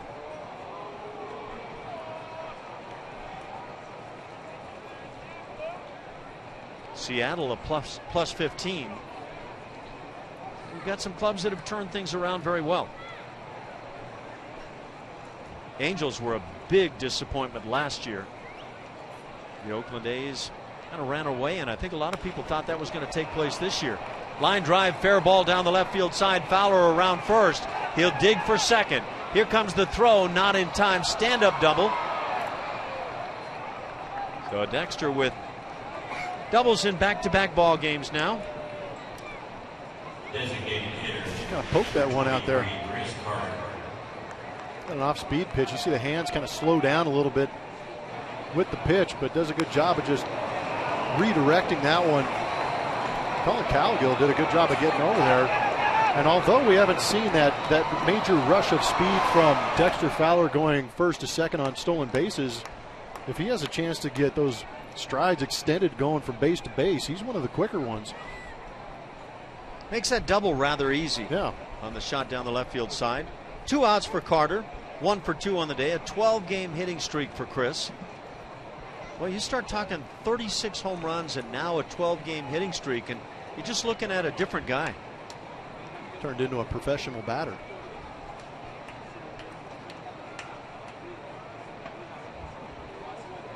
Fowler's now hit it safely in 4 straight. How do you explain the drastic difference, though? Because the first 2 months, good grief, to what he is now. Watch him take batting practice. It's very different. It's just kind of a You remember Jeff Bagwell in his batting practice, which was kind of hideous, quite I was frankly. thinking But the same thing. You know, just kind of flipping balls the other way. Carter's kind of backed off and started just kind of shooting balls back up the middle and right field. And I think it's allowed him to start relaxing and seeing the ball better. There are some people that don't like it, but I think it's been a turnaround for Chris. Well, if it ain't broke, don't fix it. Yep. And it was broken early on. He fixed it. That Now it just stay where you're at. George Springer, sky's the limit in terms of what he might be able to do. But I'd like to see a little bit of that for George. Just kind of use batting practice as a loosening device and seeing the ball deeper into the zone. Of course, we hope to see George again this season. Half swing going through. Home plate umpire Dana DeMuth takes the call. 1-2 on Carter.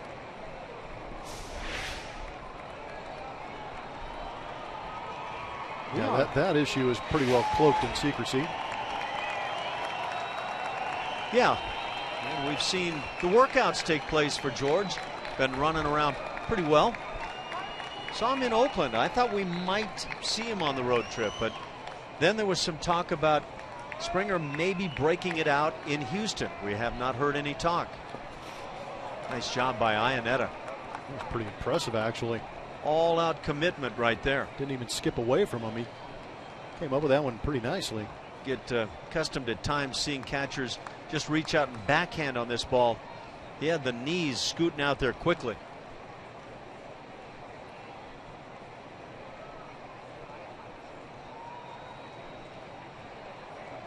Mike Matheny, the most committed catcher I've ever witnessed. It was all out. And now a great manager with the Cardinals. 3-2 on Carter. First base open. Jake Marisnick waits on deck. Cardinals have a 3.5 game lead over Pittsburgh in the National League Central. The Dodgers laid it on the Giants yesterday, a 2-game lead over San Francisco. How about Bruce Bochy, the skipper of the Giants, inserting his son as a pitcher into the ballgame last night for San Francisco? That is some kind of special. I don't care who you are, that had to be an enormous thrill for Boch. 3-2 is ball 4. Carter draws the walk. Has runners at first and second for Marisnick. Just a simple walk can give you an idea how well Chris Carter's adjusted here of late. Usually chasing those sliders off the plate, he tries to do a little too much on that 3-2 count. This time he just spits on it, and now he's on base.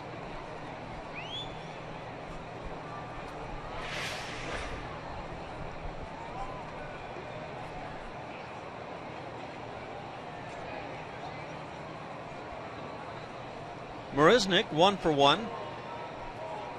He has singled and walked.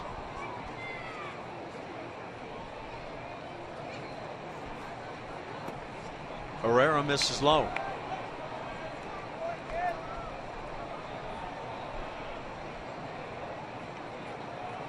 The on-base percentage, by the way, for Chris Carter prior to today's game, right about the league average. He's at .315. And we were kind of digging around last night. .316 is the league average, which is just remarkably low. It is. Generally, go back a few years. Boy, talk about on the hands. You were talking around .330 for a league average in terms of on-base percentage. Yeah, .330 plus would, yeah. And now we're talking .315, 16. And all of this emphasis on trying to draw walks, and it's not working.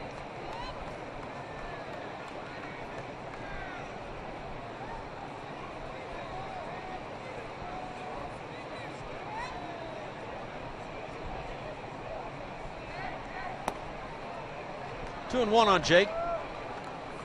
The Astros with 3 in the second inning on a bomb by Gregorio Petit, who gets the start at short today. So Altuve's leading the league in hitting at .338. What? Well, he flew out in his line. I don't know if it dropped a point That's or not. correct. But he's not even the top 5 in on-base percentage in the American League. Victor Martinez is at .403. When you find those guys, you're talking about guys who gain the respect because they slug. It's impressive stuff.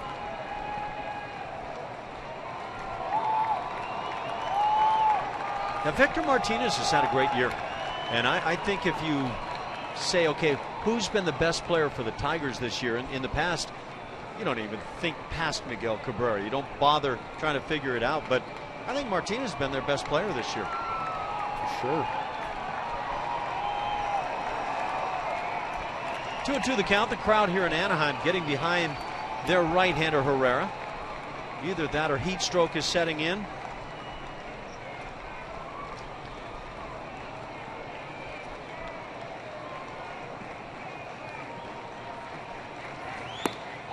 Strike 3 called. Marisnick caught looking, and that'll do it for Houston. They send 5 to the plate. They fail to score. 3-0 Houston on top.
The bottom of the 4th here in Anaheim. Our last Dollar Dog Thursday of 2014 is September 18th. Join us to see the Astros take on the Indians at 7:10 p.m. and scarf down some Dollar Dogs for the last time this season. There's a lot of those last times coming up, guys. No doubt about it. Getting right down to the wire. Thanks, Julia. We go to the bottom of the 4th inning. 3-0 Astros on the strength of the Gregorio Petit 3-run home run. This is second on the year, but a big one here in Anaheim. Dallas Keuchel has retired all 9 hitters he's faced. He's had some struggles with 3-ball counts along the way. It's back to the top of the order. Cole Calhoun, Mike Trout, and Albert Pujols here in the 4th.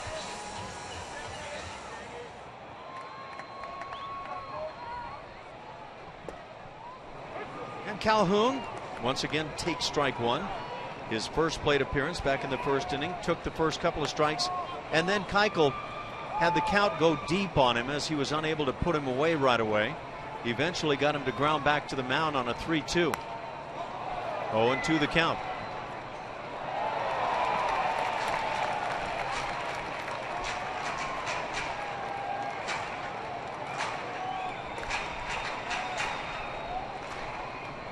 Three runs on 6 hits for the Astros. Nothing but zeros for the Angels. Keuchel trying to paint on that outside edge.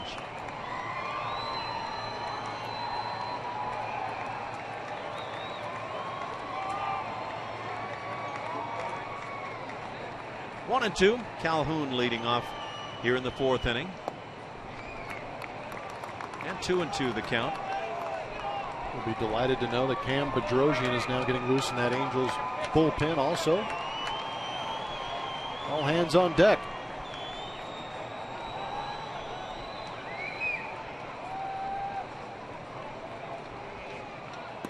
Strike 3 called. Calhoun caught looking. Second strikeout now for Dallas Keuchel, out number 1 here in the 4th inning. Take a look at the heat map for Mike Trout. 2-strike matchup versus Keuchel. You can see Mike Trout getting about 69% of those fastballs up in the zone for the strikeouts.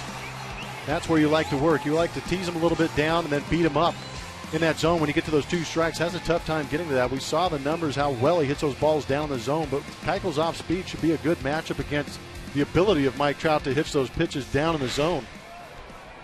Take a look back at that strike 3 against Mike Trout in his first at bat, and that's up in that zone with the 2-strike count. Good location from Keuchel. You can see even with the speed at which he's pitching right now, still trying to stay up in that zone. And I don't think too many times you're going to try and flip a hanger up there. Pitch is rocketed foul down the right field side. Mike Trout is just as likely to hit a rope down the right field side as the left. In fact, maybe more so to the right side. He's got that kind of swing where he lowers the barrel well below his hands, and if he hits the ball on the top side of the bat, it goes to right field. Strike 3 called, inside corner, caught looking Mike Trout. Back-to-back strikeouts looking here in the 4th inning. And with 2 down, it brings up Albert Pujols. Even Mike Trout's got to look out there at Dallas Keuchel and tip his cap. Yeah, Dana DeMuth might go off the edge a little bit on that inside corner, but what a gutsy pitch and what great location from Dallas Keuchel. That's a guy committed to a game plan and confident in his stuff to go out there and execute. Pujols grounded out to third base to end the 1st inning and takes a strike.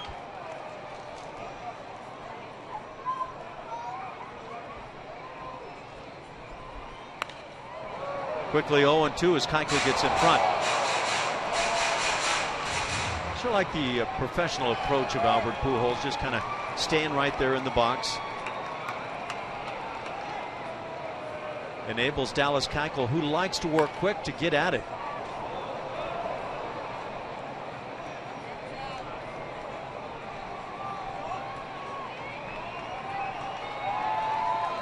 Probably do some kind of scientific research and find out guys that like to hit are closer to the batter's box more consistently. Guys that are a little worrisome have a tendency to stroll around the outside. Could be. Yeah. I have a feeling the track record for Albert Pujols would say he likes to hit at this point. Exactly. 1-2 just inside. There's Keuchel working that inside edge as often as can be.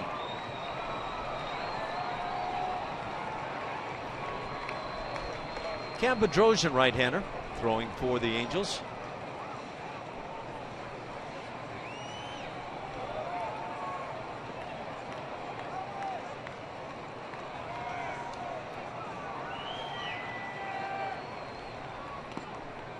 That comes with the changeup and misses low, so that fills it 3-2. New set of baseballs coming out.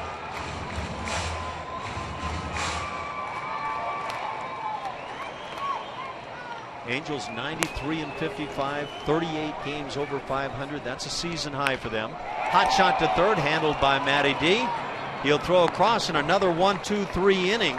12 in a row retired by Dallas Keuchel. 3-0 Houston.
has retired all 12 hitters he's faced, and now Cam Bedrosian comes on.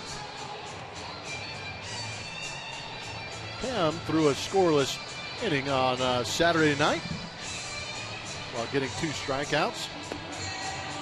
Doing a pretty good job against right-handed hitters at 167 against him.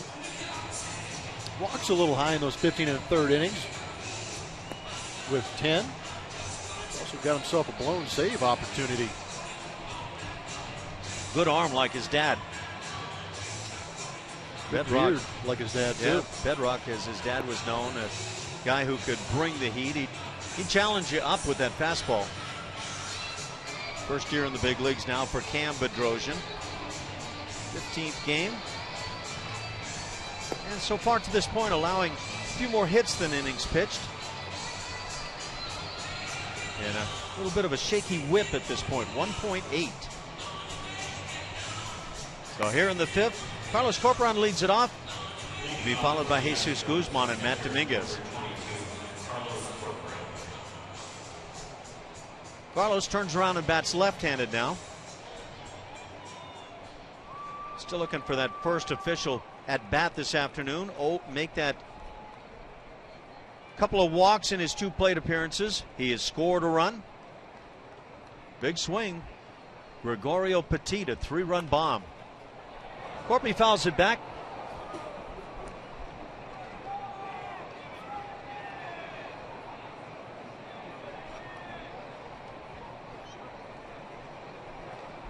Starting pitcher for the Angels today, Hector Santiago, didn't have things go his way, and he's been putting up good numbers, but 2 innings and 3 earnings against him, 5 hits and 5 walks allowed.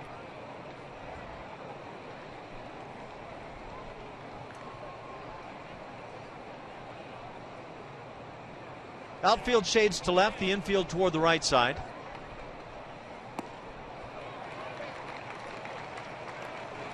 One and 2 on Carlos. Corpy hitting .241 on the year. Looks like Cam's got a pretty good high heater too, pitching in those mid-90s.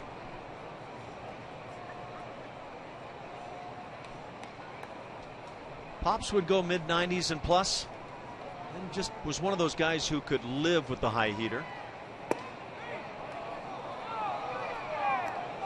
2 and 2 on Carlos. Got some fans getting restless here in Anaheim.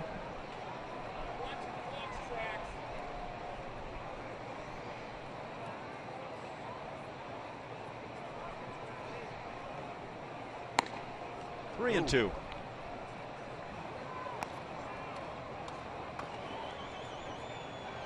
Corporan did a nice job with the club last year as well, but he hit just .225 when it was all said and done. Numbers fairly comparable. He'll stay alive at 3 and 2.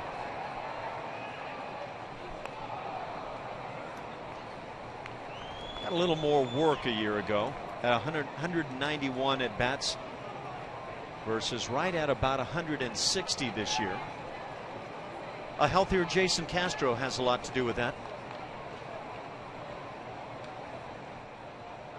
Jason missed all the month of September last year. Corpy draws a 3rd consecutive walk this afternoon. He's aboard for Jesus Guzman.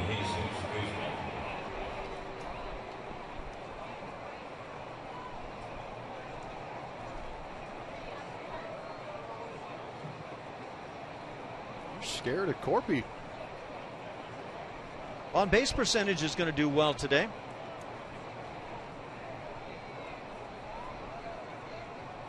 Corpy, by the way, has never stolen a base in the big leagues. He's tried. He's 0 for 1. And there he goes. Pitch hit in the air right field and deep. Going back to the track is Calhoun. He'll make the catch right in the heart of the track, fire back to first base, and make it close. My goodness. And just in standing is Corporan. We're going to go check this one. Socha's coming out. Corpy appeared to be kind of chugging into the bag.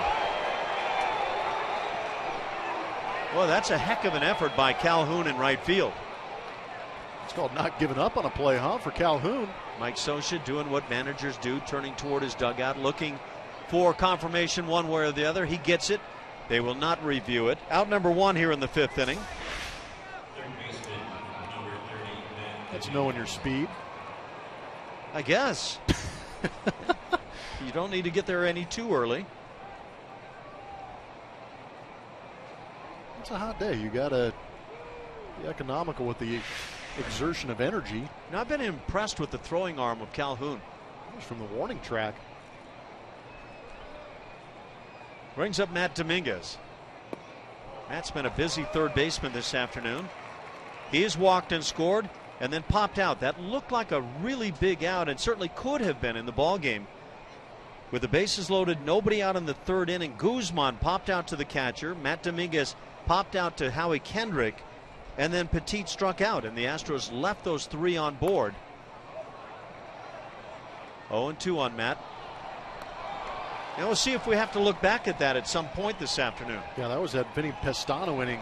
Yep. Came in and did a great job. But yeah, the Angels come back, and we've seen them do it in that first game of the series.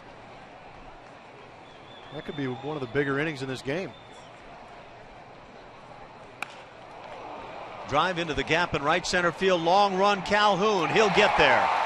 He spins and fires back to first base, maybe just simply anticipating Carlos Corporon, who now glances out toward Calhoun. So that's 2 outs, brings up the 9-hitter Petit.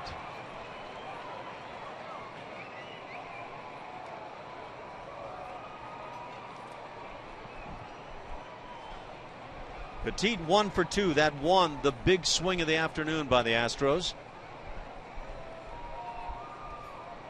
And I don't know, was that an eye-opener that leaves you thinking, I don't know, could this guy be the shortstop? Could he be a factor on next year's club?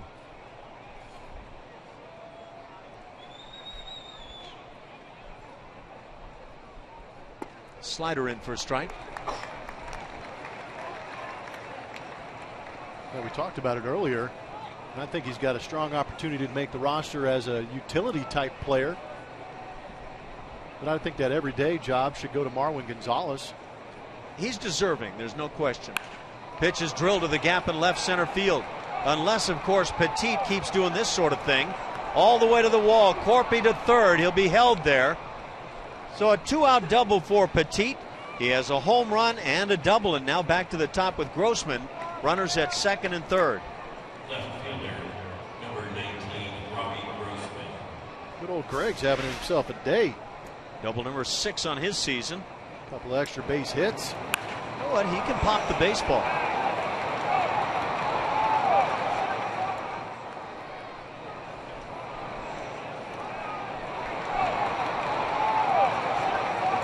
And Corpy's not going to win any races. That's all he's got, held there wisely by Pat Listash. What do you mean he's not going to win any races? You seen him at the spread table? He wins?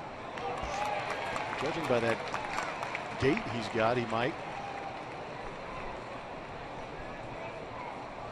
I think Carlos is a bit winded down at 3rd. Been on base 3 times. And had to dash back to first twice because of Calhoun's exploits. I mean, he broke into a full jog on that ball in the gap. That's just not right. Robbie Grossman is 1 for 3 on his day. Had a double in the 2nd. .221 the batting average for Robbie. Has a ball and a strike.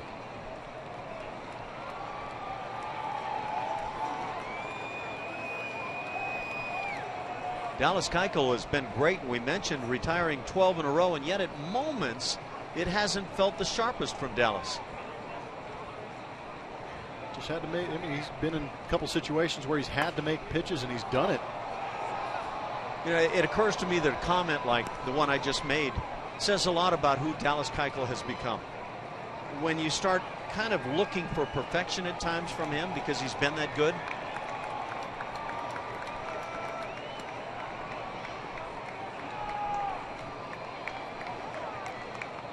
One and 2 on Grossman.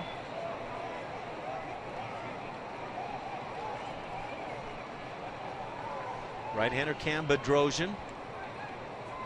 Breaking ball drilled to center field. That's a base hit. And that's going to plate 2. 5-0 Houston. Robbie Grossman with a big hit here in the 5th. 2-out knocks are coming up big for the Houston Astros. All 5 of their runs so far this game have scored on 2-out hits. Big 3-run jack by Gregorio Petit. Now, 2-out knock up the middle. Finally drives in Corporon. That's good news for the Houston Astros. 37 RBIs for Robbie. A breaking ball, a little bit off the end of the bat, but does a good job of staying up the middle with it.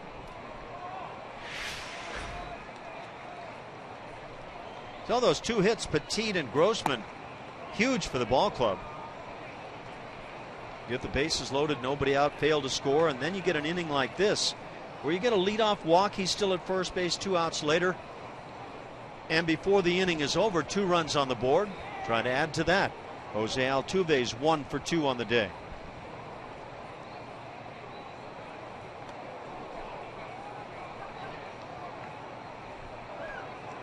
I think Bedrosian has bigger worries than Robbie Grossman at first base.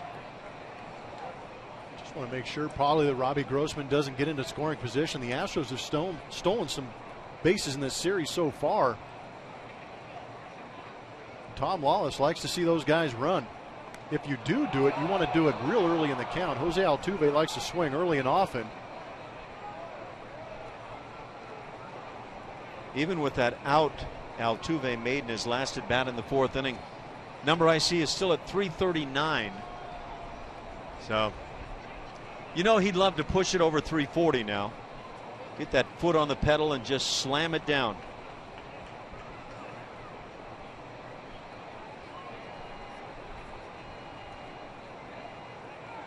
Bedrosian, a 3rd throw over to first base.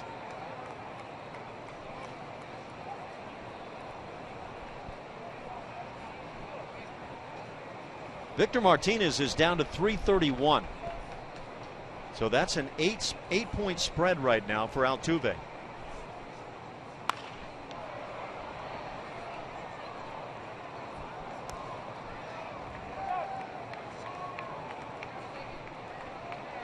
Martinez 0 for 5 today in a 6-4 win.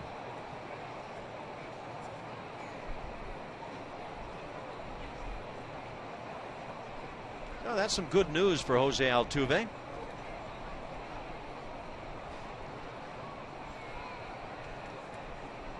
Both bullpens quiet for the moment. 5-0 Houston. We're in the 5th inning. There goes Grossman. The pitch hit on the ground. And somehow coming up with it, Bedrosian. He'll get the out at first base. Jose Altuve robbed on that hot shot. He's 1 for 3 on the day. 2 runs on the board. 5-0 Stros.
Astros baseball on Comcast Sportsnet is presented by TXU Energy. Get TXU Energy free nights, free electricity all year long. Now with even more free hours. Call 1-866-CALL-TXU. Well, the Astros get a very big swing. Robbie Grossman driving in a pair in the 5th inning. 5-0 now for Dallas Keuchel, who is yet to allow a base runner through 4 innings to the Halos. And that's a big trick to turn. These Angels have been dominating Major League Baseball with the offensive side of the game. It'll be Howie Kendrick, David Freese, and Eric Ibar. 4-5-6 for the Angels. Angels lead the American League in runs scored. And they have not been taken prisoners lately. They just keep on slamming away. Keuchel in front, 0-1. And now ball and a strike. Looking back on that Tigers game today, mentioned that Victor Martinez went 0 for 5. That's in a game that saw the Tigers pick up 11 hits. So kind of a rarity. Ground ball. Altuve is there. Makes a tough play on a short hop. And out number 1. Third baseman, number 6, David Freese.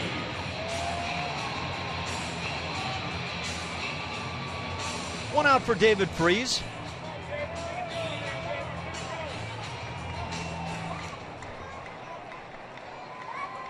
That was buddy of Jeff Blum, Trevor Bauer, with that start.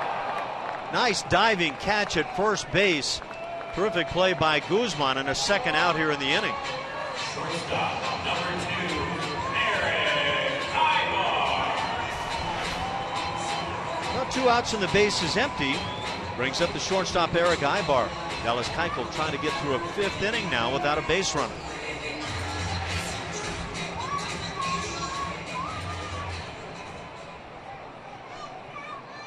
And again, we mentioned 10 consecutive wins for the Halos, and at least 5 runs in every one of those games.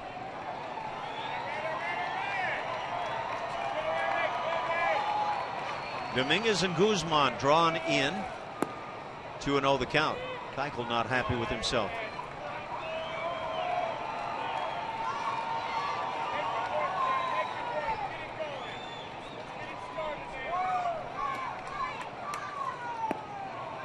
Offering on a bad pitch, Ibar. That's rare. 2-1 the count. Jairo Diaz warming in the pen now for the Angels in left field.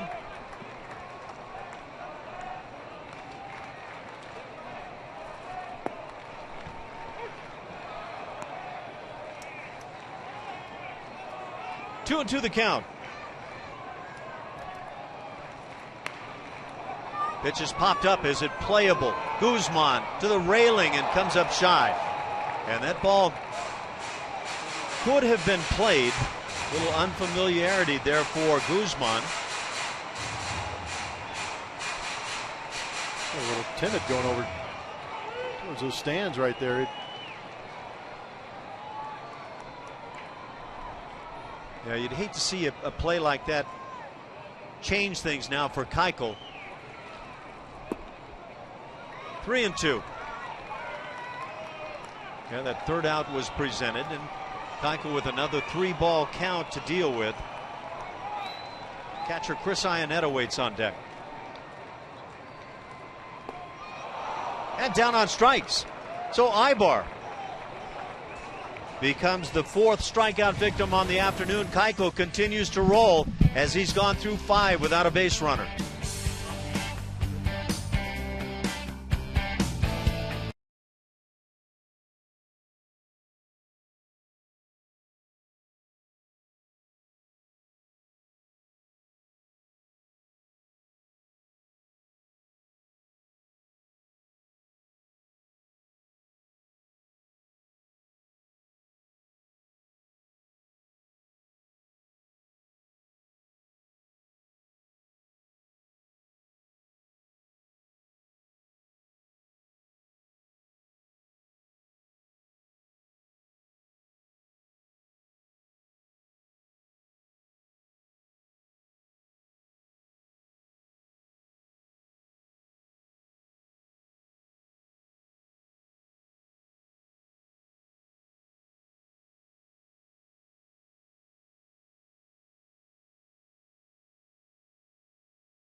Presented by MD Anderson, making cancer history.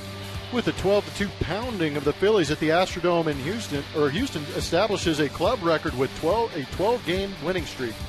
The Astros' victory also extends Philadelphia's losing streak to 11 consecutive losses. That's a good and bad of it right there. Last year in the Astrodome, wasn't it, Ash? Yes, and 1999, and that final game was played in there. They named their all-Astrodome team right at the end of the ball game, and it was a crucial game for the Astros to win. I love that uniform, by the way. Yeah, those were good ones. Yeah, that was a big one for the club. Central Division champions, 97, 98, 99. Larry Dierker had a lot to be proud about there. Jeff Bagwell, 42 bombs on the season. Jose Lima brought Lima time to town, 21-10. Mike Hampton was 22-4. What a year he put together. I thought that division series was a bigger battle than that 3-1 record. You saw Atlanta taking that series, and it was a pretty well fought series, all 4 games. The game there was a game Walt Weiss made a fantastic play up the middle and gunned home. Cut down Ken Caminiti, I believe. Well, that's a great memory on your part. I don't remember if that was specifically that, but it probably was. Great memory. And now the Angels go to the bullpen once again. Jairo Diaz comes on. So only worked in a couple of games this year, a couple of innings.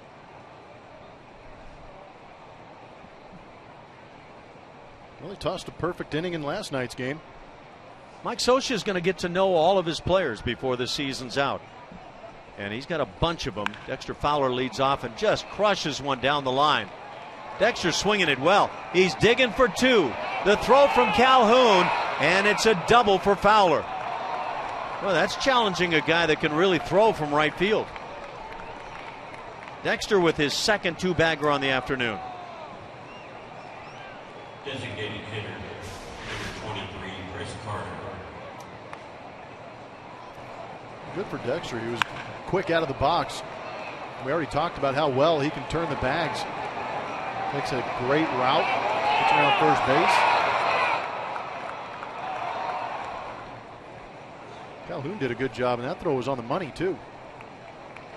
Guy can throw, no question. Now Chris Carter at the plate. It's 1 for 2, also has a walk, 12-game hitting streak.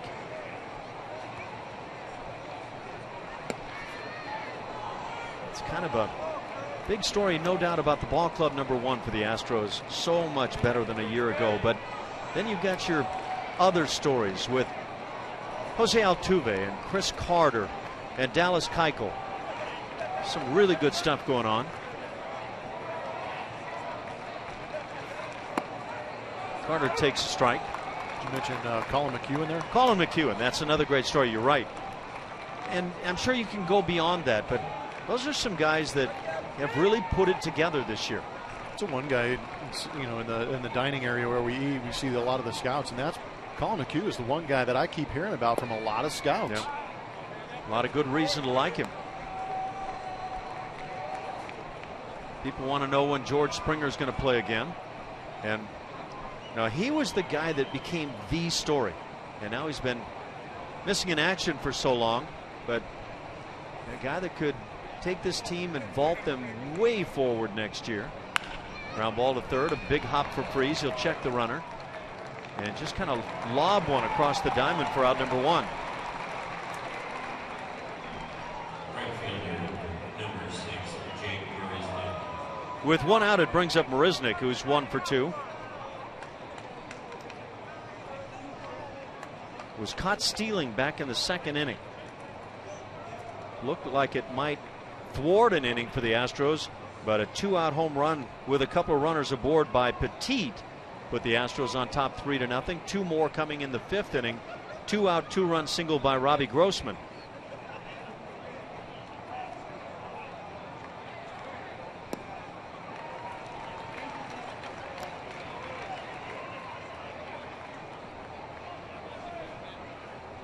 So this club, the Astros, has made the big jump this year and starts to look like a viable ball club.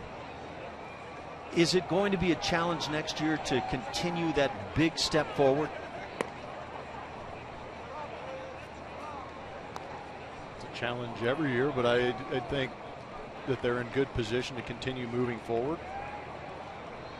Just depends on what financially they can do as far as bringing in free agents, and then they have to make the choice. Is that what they want to do, is bring in some free agents into this mix? You've got a good clubhouse right now with some of these youngsters who've been playing with alongside each other here for a couple years on their way up to the big league level. Is there a trade out there? Marisnick coming over in that Jared Kozar deal, doing a good job out there in the outfield. But I think you've got a strong crew of kids over there who are reaping the benefits of hard work. Who's to say they can't do it again and improve? Ground ball up the middle. That's a base hit for Marisnick. Here comes Fowler. He will score run number 6. Astros on top of the Angels 6-0 on this Sunday afternoon in September. And Dallas Keuchel could make it a very big day. Marisnick back in his home, or in the vicinity of his hometown, is doing a great job staying back on some of these pitches, really letting the ball travel and not trying to do too much. That's a pitch up in the zone. You might see guys try and take a big swing, but I like the fact that he's staying up the middle with a runner in scoring position. 1 out for Carlos Corporon, who has walked 3 consecutive plate appearances.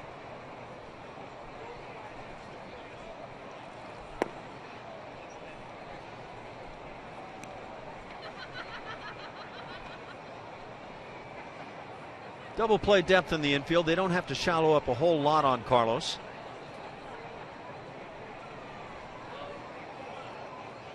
So you get that Sunday lineup, and all of a sudden a little explosion for the club.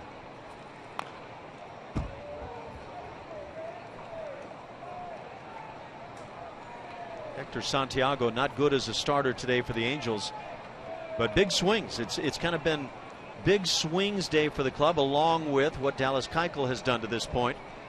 5 perfect innings for Dallas. I just like the resiliency of this ball club right now. There's good resolve in those guys in the dugout. It seems they're kind of banding together to try and, thwart some of the issues they saw in that first game with some of the errors and runs that they gave away. They came back, played a solid game last night, were unable to beat the Angels, losing 5-2, and then today come out swinging the sticks as if nothing fazed them. So I like to see those minimal type droughts from ball clubs. You don't want to have too many big valleys when you're playing a big league season.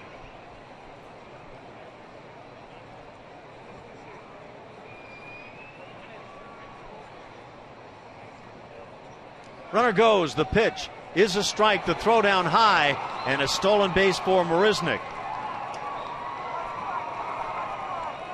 So the Astros, under Tom Lawless, running effectively. First baseman, Number 4 for Marisnick.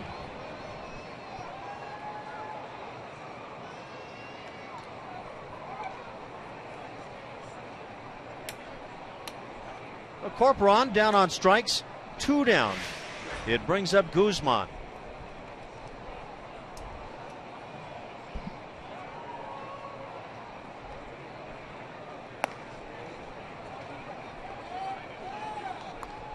Guzman 0 for 3 on the day. And one of those, the big pop out in the 3rd inning, one you don't have to look back at so much right now as the offense has continued to swing it. 6 runs on the board.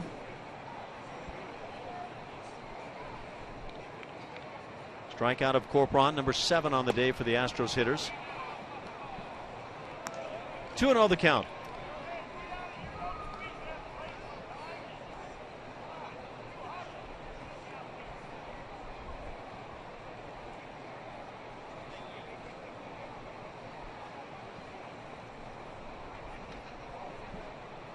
Diaz to the plate, and that fastball runs up and in on the right-hand hitter.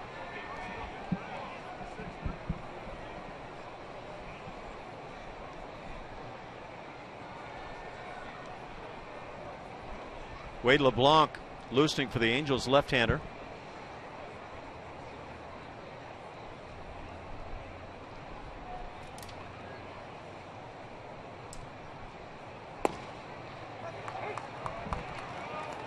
Three balls and a strike.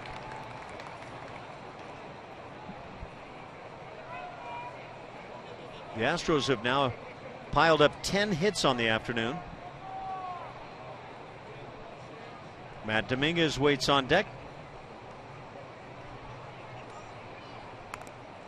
Right off the end of the bat, Guzman fouls it back.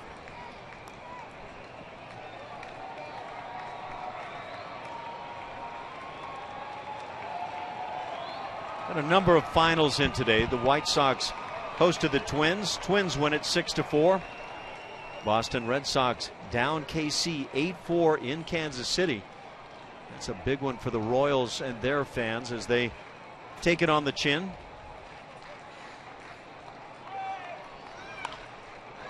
Fly ball center field.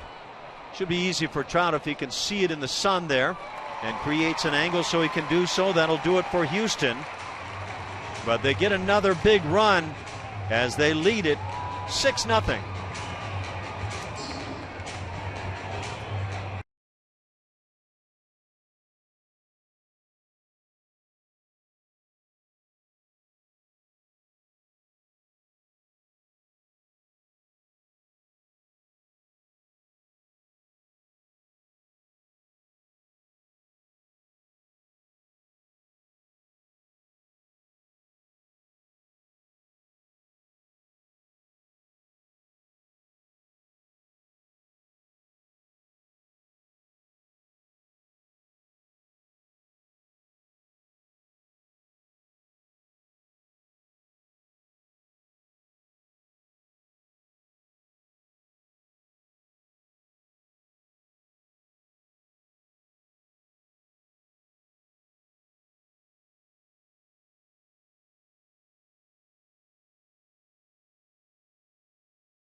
Nothing Astros as we go to the 6th here, bottom of the 6th.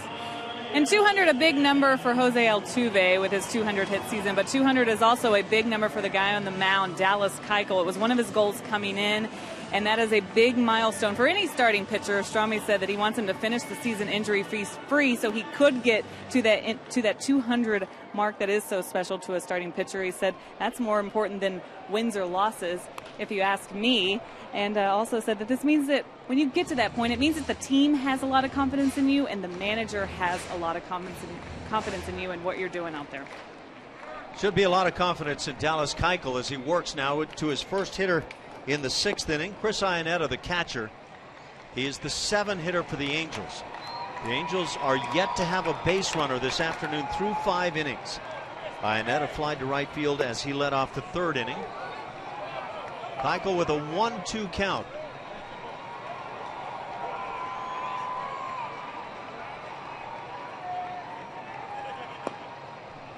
Changeup misses. So we'll keep our eyes closely on this one. 6-0 Houston. Nothing but zeros for the Angels. And now a 3-2 count. And it's been the only thing that hasn't been perfect for Dallas today. That inability to stay away from the 3-ball counts. Pitch on the hands fouled off.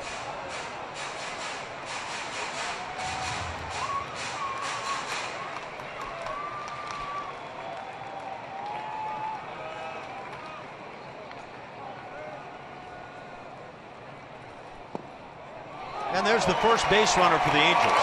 Chris Iannetta, after falling behind 1-2 in the count, draws the leadoff walk here in the 6th inning. Atlas wasn't too happy about that. Looked like a callable pitch. called on Robbie Grossman, punched him out the first at bat. Not a bad pitch by any means. I hate to look back on that. If there's one pitch that got away. So perfection is now gone as the pitch is inside on C.J. Cron. Jesus Guzman is going to go to the mound. Maybe discuss how they will play Iannetta at first.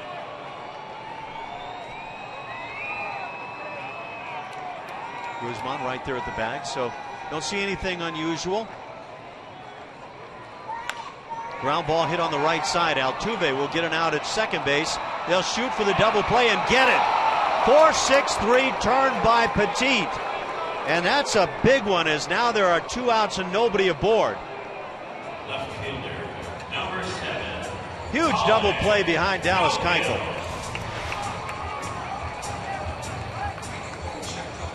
Gets him back down to facing the minimum.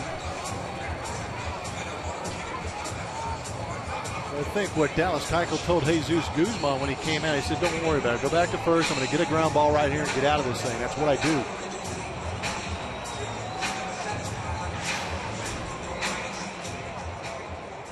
$11 ground ball outs.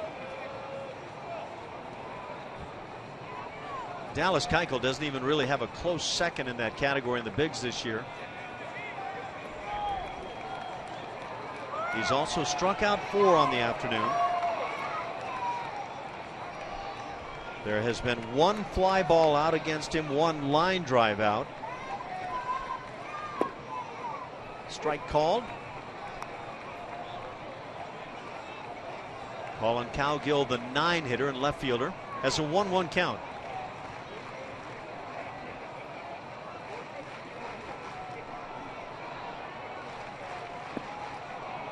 Turns to that changeup and has it at 1-2. You've played behind pitchers that haven't given up hits. Any extra pressure on the field? I don't know if it's pressure or just desire to make every play. You want the pitcher to have a game like that, and you want to be a part of a ball club that does have games like that. Chopper to third. On that second hop, Matt Dominguez makes the play, and accurately so. And just 3 hitters faced in the 6th inning. The perfecto is gone, but still nothing in that hits column for the Angels.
Anaheim, and the Astro fan appreciation day is Sunday, September 21st, when the Astros face the Mariners in the season's final home game. 10,000 fans will receive a 2014 team poster courtesy of the Houston Chronicle. Also, every half inning, we will be giving away prizes to lucky fans throughout the ballpark. Got a good one going on for the Astros and Dallas Keuchel here this afternoon. The Astros trying to win the road trip They'd like to make it 5 of 9. New second baseman for the Angels, Grant Green, will take over, and Gordon Beckham is now the shortstop. So those two changes as they also go to the bullpen. Left-hander Matt LeBlanc comes on.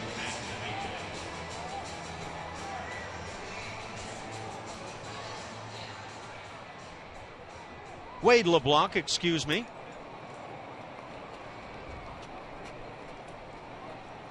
ERA at 8.16.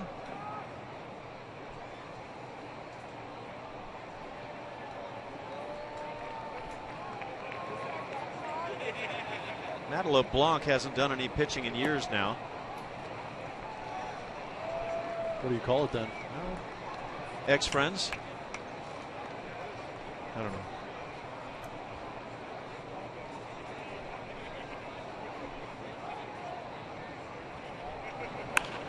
Matt Dominguez drives one left center field. Mike Trout gets there quickly, shields his eyes with the glove and makes the play. Number 1 here in the 7th inning. 6 runs on 10 hits for Houston.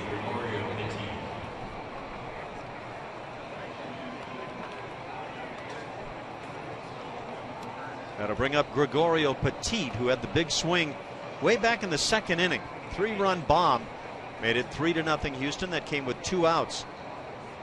You cannot overstate the importance of that swing on the day. Got the game-winning hit so far. All the way back there in that 2nd inning. Big-time bomb. It's a ground ball to short. Charging to make the play. And out number 2 here in the inning. So Beckham, who's normally a second baseman, third baseman type, makes the play at shortstop. With 2 outs back to the top, Robbie Grossman. He also has been a big contributor on the day, 2 for 4. And his second hit, which came in the 5th inning, a 2-out single that plated a pair that made it 5-0.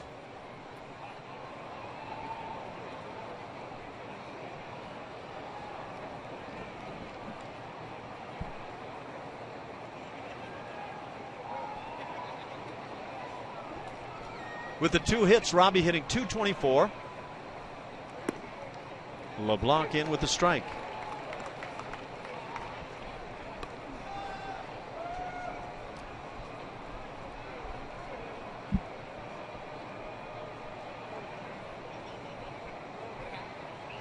LeBlanc from Lake Charles in Louisiana. Been with 5 major league ball clubs.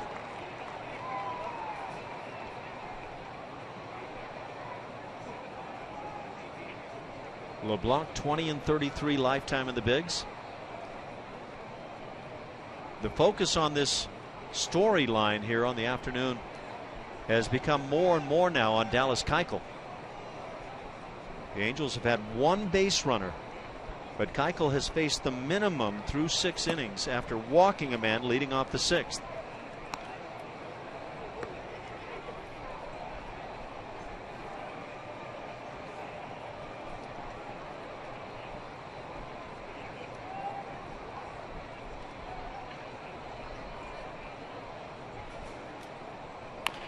Chopper to short. Beckham comes on again. Makes his second play after coming in defensively. And a 1-2-3 7th inning. To the bottom of the 7th we go. It's 6-0 Astros, and we hang around for God Bless America here in Anaheim. Prior to singing Take Me Out to the Ball Game, please join Christina Curtis in singing God Bless America. God bless America, land that I love.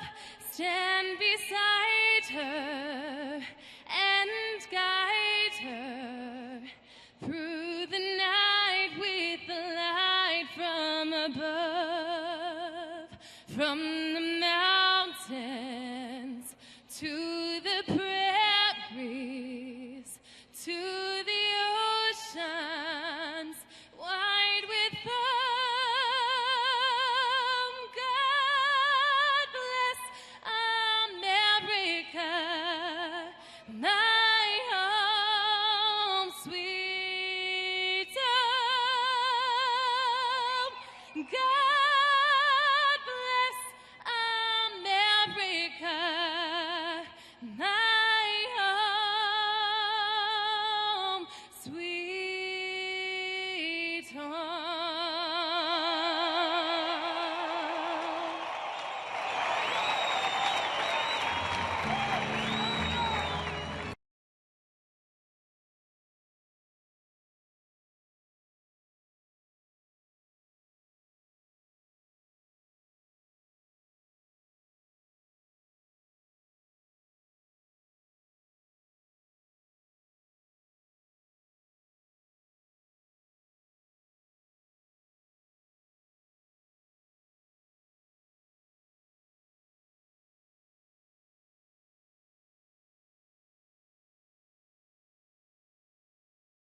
6-0 Astros here in Anaheim, and as promised earlier, we have the AT&T fan photo of the day. Let's check out who it is today. We've got Kathy tweeting this precious photo of the baby in pink. I love it.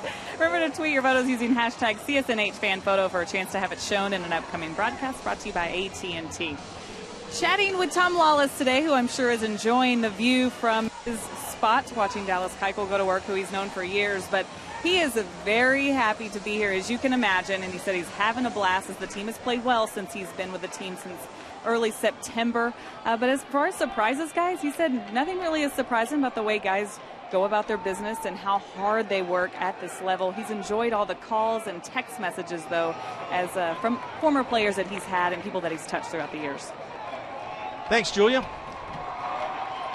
We go to the bottom of the 7th inning. Dallas Keuchel yet to allow a base hit to the Angels. Falls behind 2-0 now on the leadoff man, Cole Calhoun. He'll be followed by Mike Trout and Albert Pujols. Mike Scioscia kind of has his hands tied a little bit on the afternoon. Down 6-0. He might, under certain circumstances, have made some more changes today. Not the case for the moment. Tapper is foul. I thought it was a pretty big move moving Howie Kendrick and Ibar out of that lineup.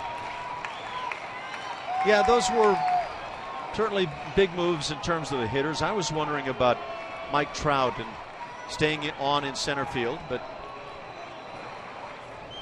it's not that like the Angels need the game, but I think Mike Scioscia is playing it like every game is crucial to keep momentum going. And now 3-1 on Calhoun. Keuchel has walked one. That was Chris Iannetta leading off this 6th inning, but then got a double play grounder hit by C.J. Cron.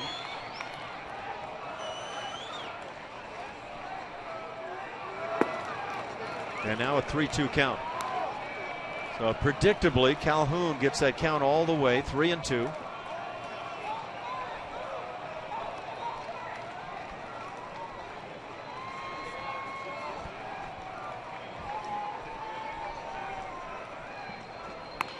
Ground ball right side. Altuve coming on. He'll make the play, and there's your first out here in the 7th inning. Ho hum, another ground ball. Every pitch big for Dallas Keuchel right now. 12 ground ball outs, 1 flyout on the day. The kid Keuchel.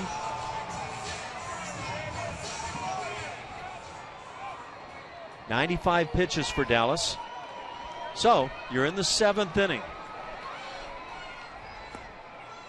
And I think for me, it's one of those circumstances that you got to give him a chance if it's presented. Probably not going to be able to rip the ball out of Dallas Keuchel's hands if he's pitching as well as he is. 120 pitches. He threw 128 pitches against these Angels last May 19th. Keuchel's having a tough time with the strike zone. Falls behind 3-0 now on Mike Trout. That was a game where Keuchel went 8 2/3. He was trying to throw back-to-back complete games. Trout takes a strike. Trout has struck out twice on the afternoon.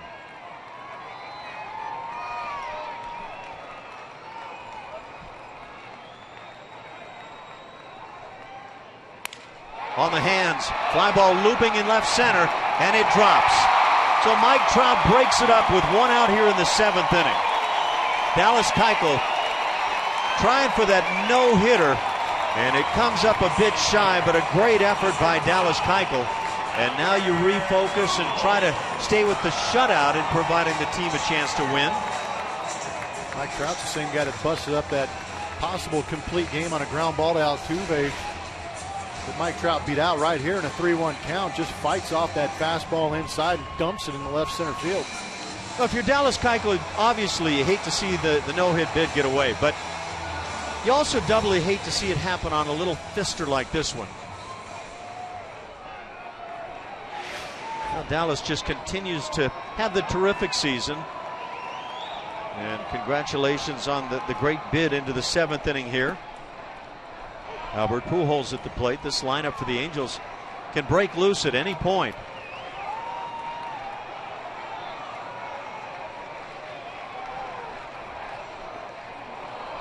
And 0-2 the count.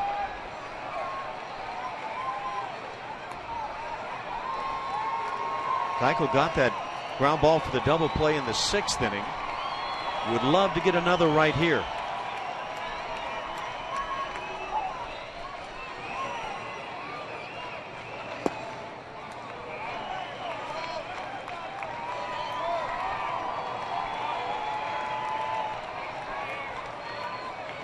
One and two on the machine, and now 2-2. Really be curious to hear from Dallas right about now how he feels about today's effort. The effort's been great, but the command not always there for him, and yet he's been able to do some marvelous things. Ground ball left side. Petit to Altuve. On to first. They get the double play. So the no-hitter's broken up. A base hit by Mike Trout. But for Dallas Keuchel, he has still faced the minimum through 7 innings. 6-0 Houston.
Follow all the pennant races with MLB.com at Bats, the #1 app for live baseball. Get this award-winning app for your smartphone or tablet for the rest of the season for only $9.99. Visit the App Store or MLB.com today. Catching up with Petit about his not only friend but teammate Jose Altuve. Altuve getting 200 hits this year means that he's the 4th Venezuelan player to reach that milestone. And Petit saying that this is very big for our country. It shows that we have a lot of pride in a guy like Altuve. He's our leader on this team, but he is a leader over there. When you look at everyone that's come and played baseball over here, but all of those people that are playing baseball back in Venezuela and how proud they are of what he's been able to do. Huge impact, Jose Altuve, for a nation, and that is the case with a number of these players playing in the major leagues. Altuve, 1 for 3 on the day, has also walked. 205 hits on the year. Needs 5 more to get to Craig Biggio. There's one of them. Line shot into left center field. His 2nd hit of the afternoon. Keep getting those 2 knocks every ball game, and he threw his left hand into the air. Very pleased with that base hit. So Altuve's 2 for 4 as he leads off here in the 8th inning.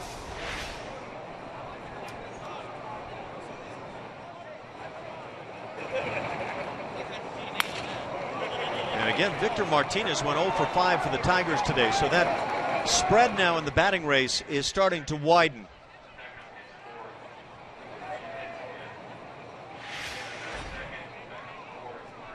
Defensively, Angels have made a change. Mike Trout, after breaking up the no-hitter, is now done with his day. Campana takes over in center field.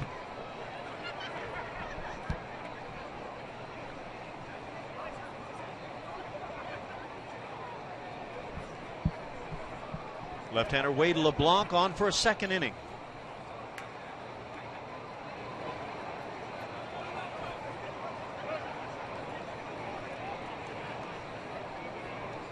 The 11 Houston hits, 1 for the Angels.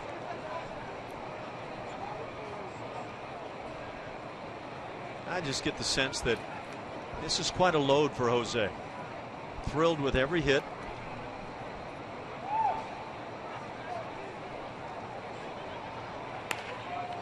Fly ball right center field. Going back is Calhoun, shy of the warning track. He'll make the catch. Altuve halfway, just walks it back. Out number 1 here in the 8th inning. Designated hitter, number 23, Chris Carter. We'll bring up Chris Carter. Carter's 1 for 3 with a walk.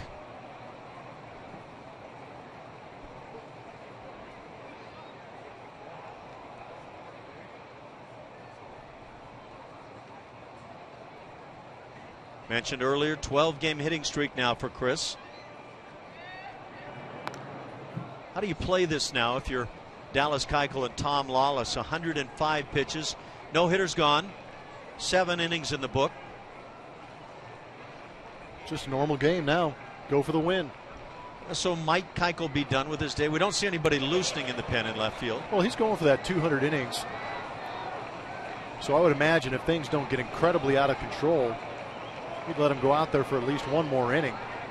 6-man rotation right now, so that means possibly 2 more starts for Dallas? They should force him to have 2 more starts. He's at 192 innings right now. 105 pitches in this game. Primetime picks, huh? Yeah, I just sent mine in after that second hit from Altuve.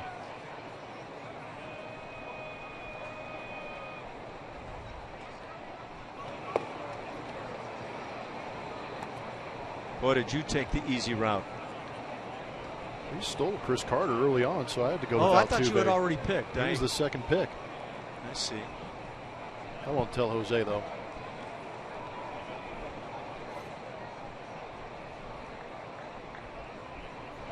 You've already sent that text. I did. Actually, I may have just tweeted it to him. Make sure we get coverage. 3 balls and a strike. I wouldn't be upset if Chris hit one out of here right now, that's for sure. Well, I think we've all been just elated watching what Jose Altuve's been doing. Hot shot to shortstop. Beckham will get the double play. Green on to Crone, and that'll do it for Houston in the 8th inning. They get a hit and leave nobody. They lead 6-0.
snapping things for Keuchel, but he continues on and maybe going after another CG on the year.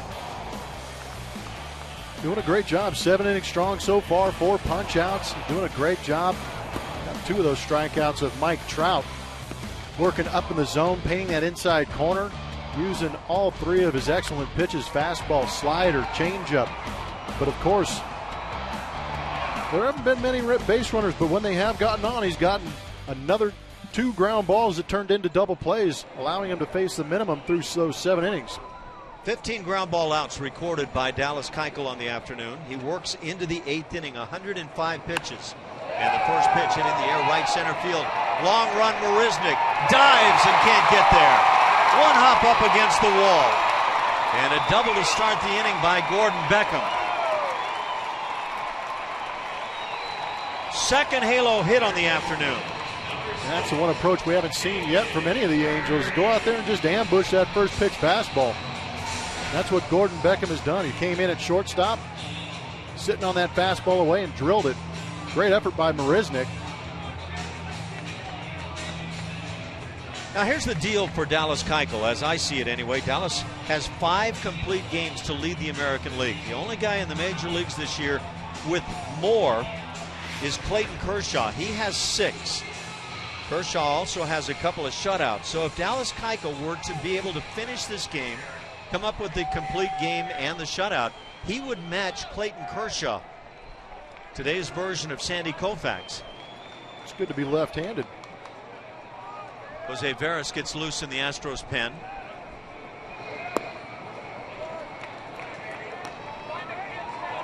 I just don't have a feeling that Dallas Keuchel now, after giving up that hit to Mike Trout, will finish this game in complete game fashion. Just think with the heat, the amount of pitches he's thrown. Line drive and a foul ball by a very small margin down that left side.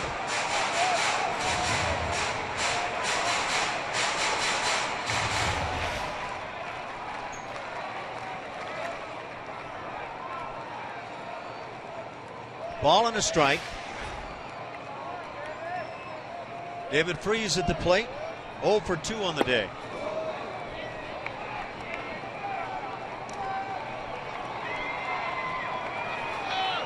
So again, what kind of year has Dallas Keuchel had? He leads the American League in complete games. And maybe trying for another. We shall see. It'll be a tough one. See where that ERA is at now? It's got to be below the 3 mark. Oh, it's 2.95.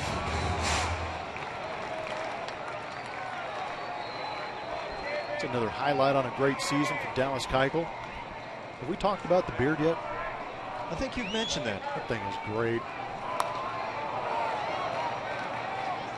Every foul ball means another pitch for Dallas Keuchel.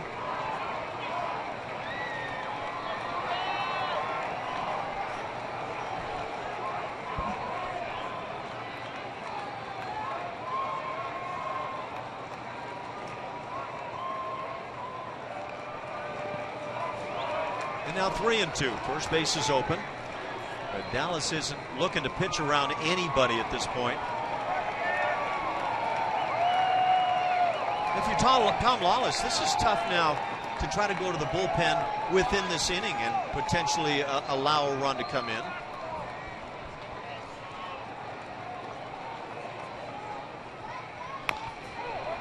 And again, a foul ball.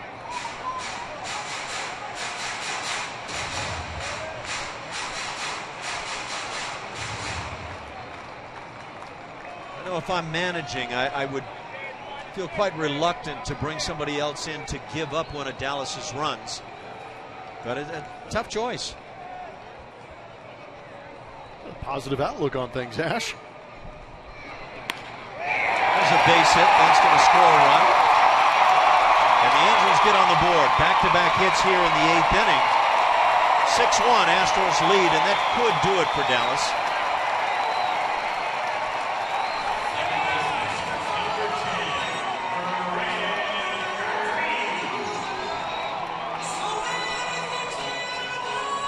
Here comes Tom Lawless.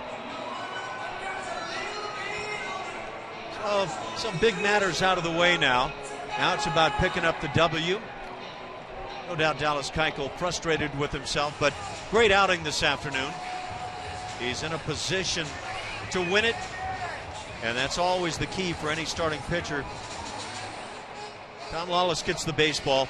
Dallas Keuchel will head to the showers and get a very deserving one. We're in the 8th inning. 6-1. Astros on top of the Angels.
The Astros will head home for their final homestand, and Brad Peacock was scheduled to make the start tomorrow against the Cleveland Indians, but he has been scratched. He's dealing with some back soreness here recently, and it actually happened 2 starts ago for him. He pitched through it in that last start, but felt like he needed just a couple of days, and when he gets better, he will just jump into the rotation. It's a 6-man originally, but right now this is what it's going to look like against those Indians. Colin McHugh will take the hill tomorrow against the Indians now, guys. Followed by Nick Tropiano and Brett Oberholzer, Scott Feldman. So they're all lined up. Jose Veras with the assignment to shut down the Halos here in the 8th inning. A run in, a runner aboard at first base. Luis Jimenez is now a pinch runner for David Freese at first base. So nobody out for the moment with that 1 run scored by the Angels. The ERA for Dallas Keuchel right at an even 3. Get a chance to see Corey Kluber pitch. Going up against Nick Tropiano. First pitch in for a strike.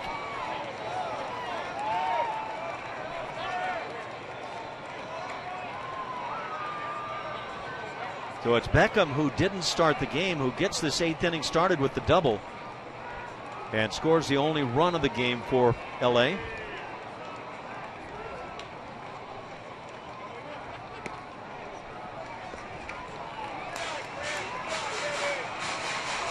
Grant Green at the plate has come on as the second baseman.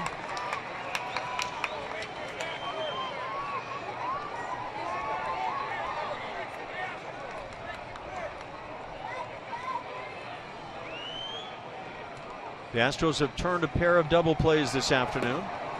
Breaking ball in for a called strike, 1-2.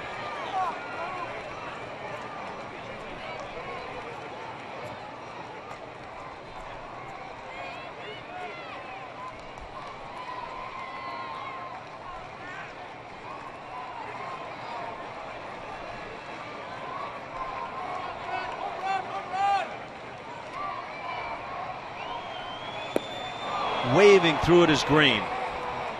So the slider gets him. Out number 1 here in the 8th inning. Get your running shoes out and join us for the Badges and Bases 10K, 5K run on Saturday the 27th at Minute Maid Park, presented by the Astros and Houston Police Foundations. There's also a kids fun run for ages 12 and under. Participants will receive a commemorative t-shirt. Register at astros.com/race. Chris Iannetta going all the way behind the plate for the Angels. 0 for 1 with a walk.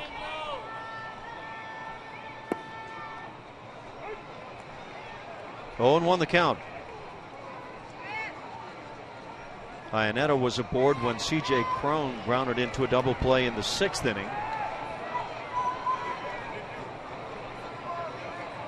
15 ground ball outs through 7 innings for Dallas Keuchel today.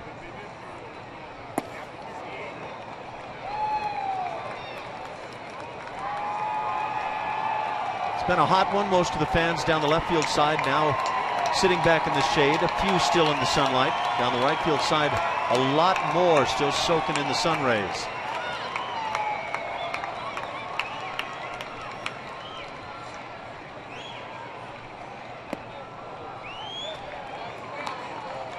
The Astros have had some big swings. Gregorio Petit, 2nd inning 3-run home run. Robbie Grossman, a 5th inning 2-out single to plate a pair. Jake Marisnick with 1 out in the 6th inning, base hit to drive in a run.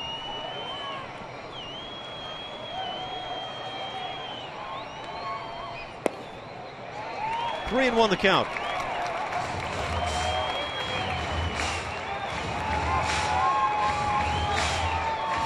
Texas laid it on the Braves again, 10-3. It's a tough series for the Atlanta Braves. The offense isn't getting it done either.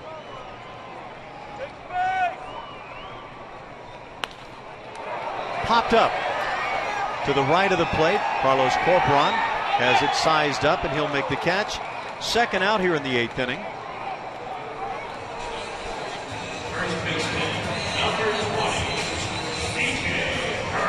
Miami Marlins down Philadelphia 5-4. The Cubs fall at Pittsburgh 7-3. What does that wild card race now look like in the National League? All kinds of fun. Start of play today.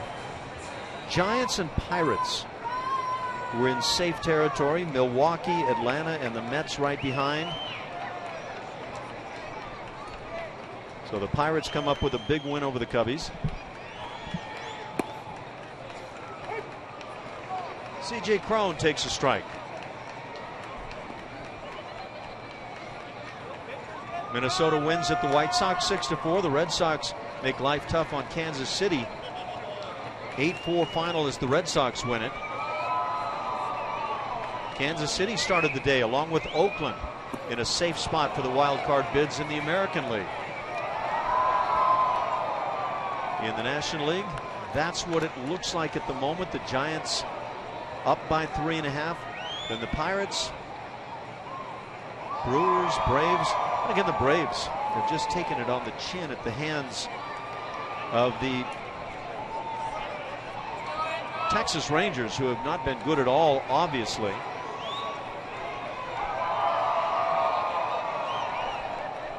Oh, 2 pitch. Way outside. Nice job by Corpy. Milwaukee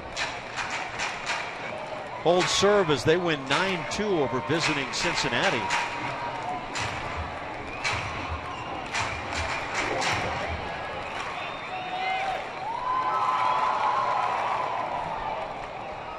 Brewers have got to keep on winning to make things work out after a terrific first 2/3 of the season.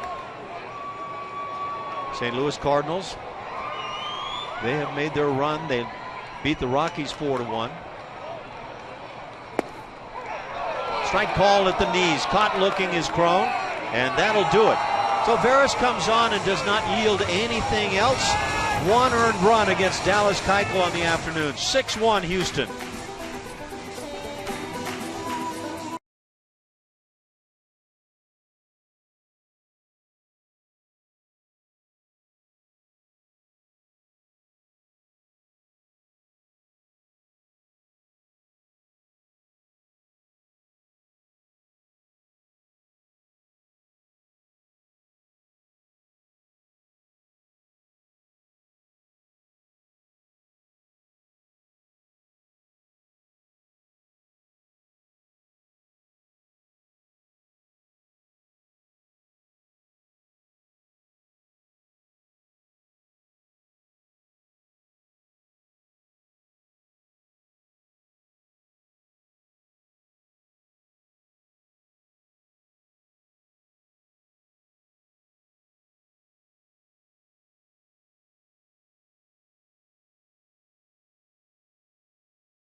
Astros lead over the Angels. The season's final homestand begins tomorrow night in Houston as Jose Altuve closes in on history against the playoff hopeful Cleveland Indians. Pre-game live starts tomorrow night at 6:30 p.m. only on Comcast Sportsnet. American League wild card as we get to talking about wild cards, and KC, Seattle, even the Blue Jays involved a bit. Oakland leading 3-0 in the top of the 8th over Seattle. Trying to reclaim that top spot in the wild card. Hang on to it. Left-hander Wade LeBlanc on now for a third inning of work. He'll face Jake Marisnick to start the 9th inning. Carlos Corporan and Jesus Guzman to follow. One defensive change for the Angels. Luis Jimenez stays on at third base, taking over for David Freese. Jimenez came on as the pinch runner for Freese. Curveball in for a strike, 1-1. Dallas Keuchel yields just the one earned run against him today. ERA right at 3, had it down to 2.95.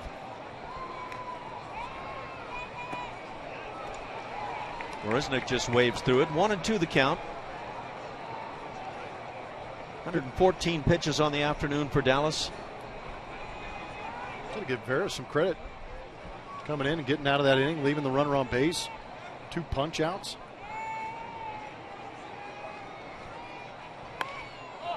Oh, weak soft liner down the right field side is foul.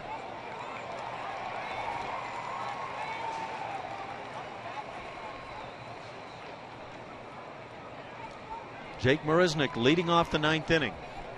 The Astros trying to win their 66th of the year.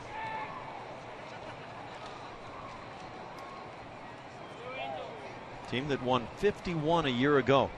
It's a good chance they win 70. Very good chance.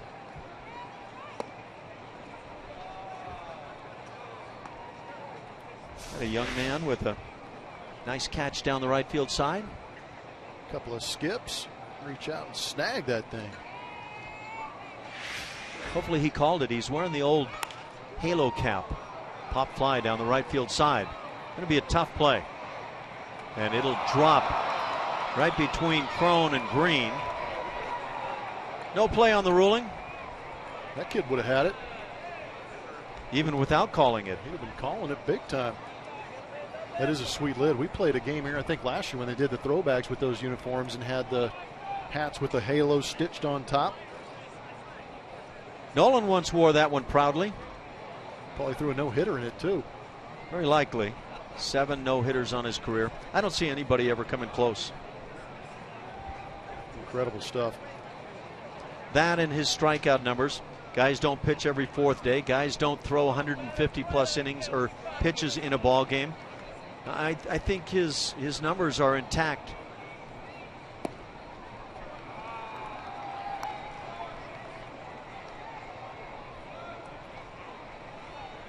Three and two now. The Angels have a left-hander throwing in their pen just in case.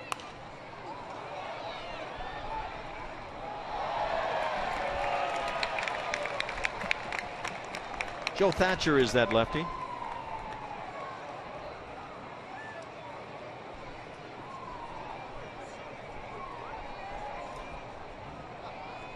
Once again, the 3-2 pitch. Squibbed right off the end of the bat.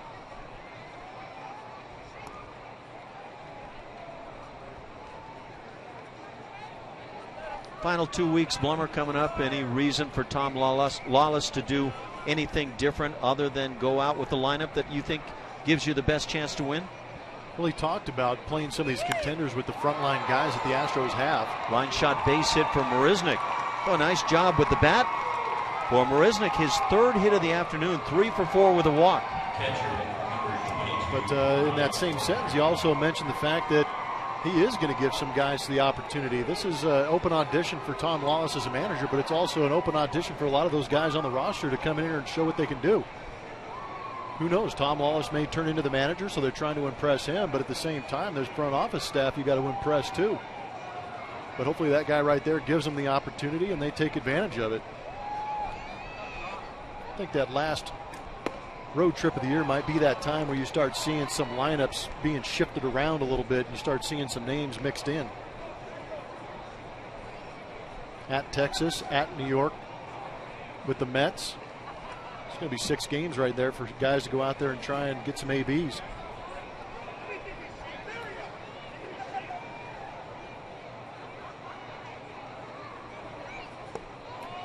Corpy's been out in front a couple of times. 0-2 the count.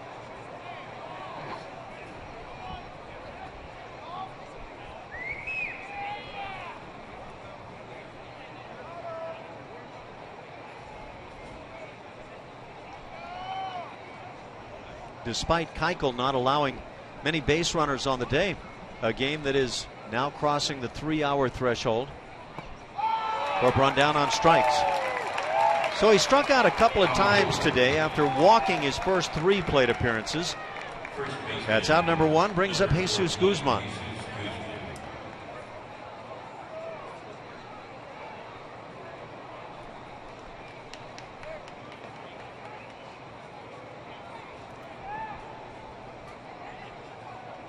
Eight strikeouts of Houston hitters.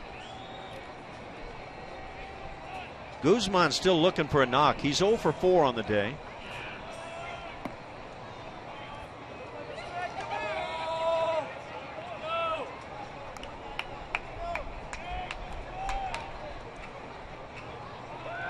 Corporon, Guzman, and Matt Dominguez, the hitters without a hit.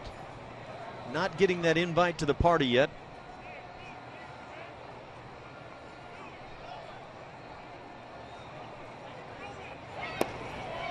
Ball and a strike.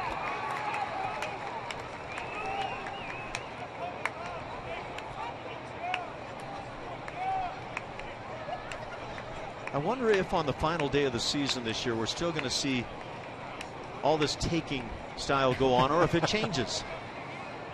Standard, isn't it? Swing at the first pitch, you get fined. You get fined if you don't, right? Yeah, last game of spring, last game of the season, if you're out of contention. Unless you're Altuve, who's going for probably 215 some odd hits. Well, the way he's going right now, I mean, 220 is not out of the question. No, if he keeps putting up 2 every game, good grief. What is that, 61, 62 multi-hit games now for Altuve also? That's right. My goodness. Yeah, it's really amazing. 62 multi-hit games for Jose. Really been remarkable what he's been doing, and he just keeps doing it. 4 in a row now. He's going to rewrite his name in the back of those notes.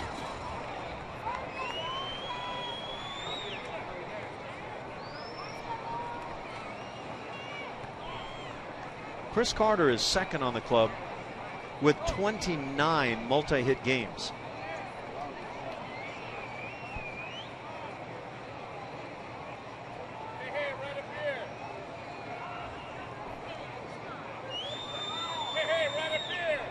Dexter Fowler is right in that position. In fact, Dexter Fowler, with a couple of hits today, has 30, so let's give props where they're due.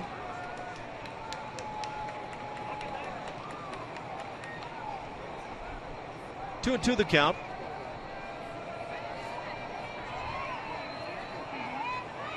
And down on strikes, Guzman. So he takes the caller, 0 for 5 on the day. It'll bring up Matt Dominguez. Take a look back and see what Gregorio Petit did with 2 outs. Big 3-run jack to put the Astros ahead, proving to be the game-winning hit right now, but that was his second one of the year, and you can see he knew it with a nice casual walk towards first base turned into a jog, but it reminds us of what happened in 1987 with the manager, Tom Lawless. That second home run ties Tom Lawless for that second career home run. But what happened in the World Series? Where did that bat flip end up? Oh! Man down. That's where it went. And I had never seen that piece of footage either. Yeah, you can't blame the kids. See that kind of tragedy on the field. You just got to cry about it. Mike Scioscia is going to go to the bullpen with 2 outs here in the 9th inning in a 6-1 game. I don't know. Really, these guys can throw bullpens after the game, can't they? I know I'm not the only one as I glance around to some of the broadcasters with other clubs around here today that have their hands in the air. What is this all about? Well, once again, is this Joe Thatcher? There's Tom Lawless. He's got a good home run trot. Joe Thatcher comes on.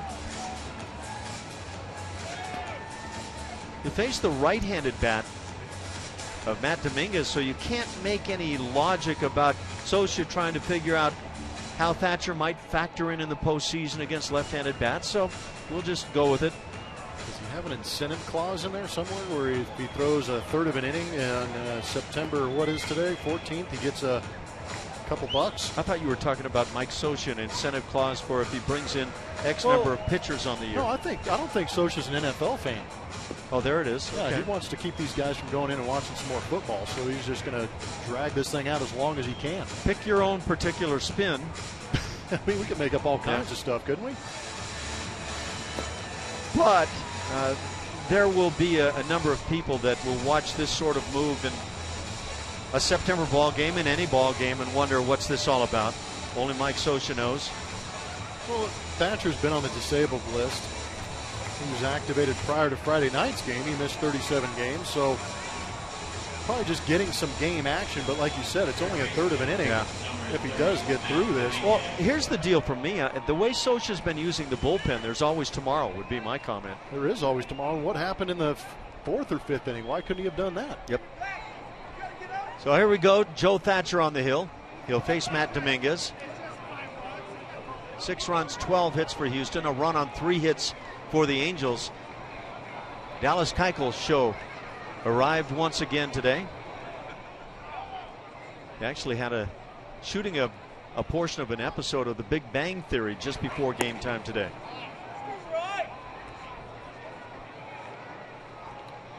A little fan participation involved. 1-0 the count. Fans were into it too. Are you going to look back on that episode and say, there I am? You know, I was watching the camera closely, and other than getting you for just a brief moment, I don't think they got us here in the booth. Need a wide-angle lens. This is the area there, the shooting rather, of this portion of the episode. That would be the character Howard Wolowitz.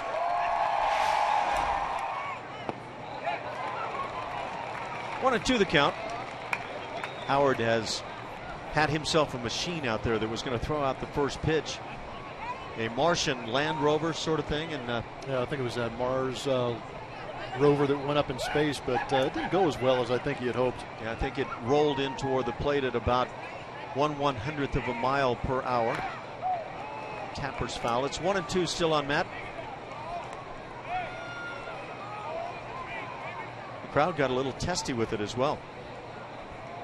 Yeah, they had to be corralled a little bit. Took a couple takes. Wouldn't you just hate to be in an episode like that and mess up your line and have to start over again in front of the live crowd? Fly ball to left center field and deep, going back. And there to make the play, Campana. That'll do it. Joe Thatcher comes in and gets a big out in the 9th inning. It's 6-1 Houston as we go to the bottom of the 9th.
Everybody knows that. Visit us at geico.com or call 1-800-947-AUTO. Tony Sipp will come on in. He doesn't care about any fountains or anything like that. Try to protect this 6-1 lead here in Anaheim and get the Astros winging their way back to Houston with a W and a winning road trip. 5-4 on this trip to Oakland, Seattle, and Anaheim. All clubs with shots to get into the postseason. Not a bad trip. Pretty good numbers for Sipp on the season, making his 52nd appearance. Last time he pitched was up in Seattle on the 10th. He picked up the save.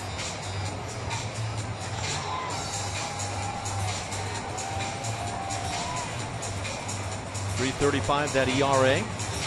Tony Sipp will work it here in the 9th inning to the 9-1 and 2 hitters. Colin Cowgill, the left fielder, will lead it off. Followed by Cole Calhoun and Mike Trout's spot. I believe that's Tony Campana in that spot.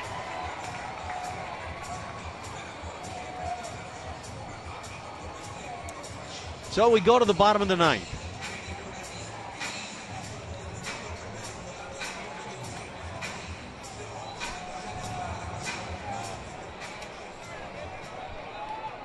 Cowgill takes his time getting in the box. And we are set to go 0 for 2 on the day. A couple of ground outs. And again, Dallas Keuchel through his 7 innings, 15 ground ball outs today. First pitch popped up. Back of second. It is Altuve calling as he backs under and makes the catch. 1 pitch, 1 out here in the 9th. Man, that was pretty. I didn't know that was still legal. Going to bring up the leadoff man, Cole Calhoun. Think Cole's going to do it? You see him swinging at pitch number 1? No. I was watching him take some little warm-up stuff out in the outfield before game time today, about 10 minutes before, as guys do. They'll run and they'll do different things. And he had a bat in his hand, swinging it out in left field. And he couldn't just swing the bat. He had to go through the whole routine of adjusting gloves and the whole bit as he takes strike 1. It was a very unique experience watching him. Yeah, I don't think you saw him or I saw him in the previous games, but we talked about the superstitions. I wonder if that's part of his antics to get ready. Yep, could be. I mean, he would literally, standing in the outfield, back out of the box, adjust the gloves, get his grip set on the bat, step in, and make it happen as he would take a practice swing. Sounds exhausting. It was. Especially on a day like this. Has a 1-1 count. I didn't notice if he took any pitches while he was out there, but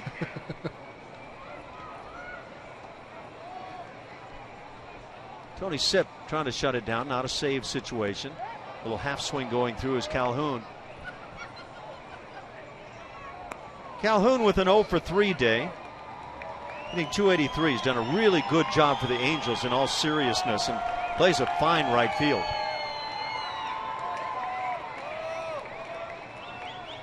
Now gets in. The 1-2 from Sipp.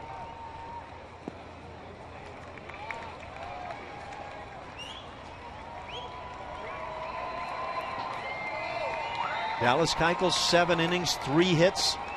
The first of which came with 1 out in the 7th inning. Mike Trout broke his bat, or got jammed anyway, and hit a little looper into shallow left center field. 8.6 runs per game over the 10-game winning streak for the Angels. So that gives you a pretty good idea of what Dallas has been able to do today. And now 3-2.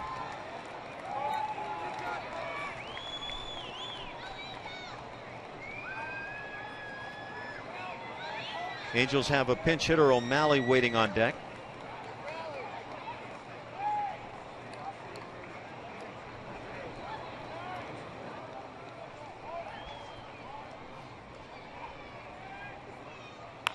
Pitch is hammered and hooked foul down the right field side.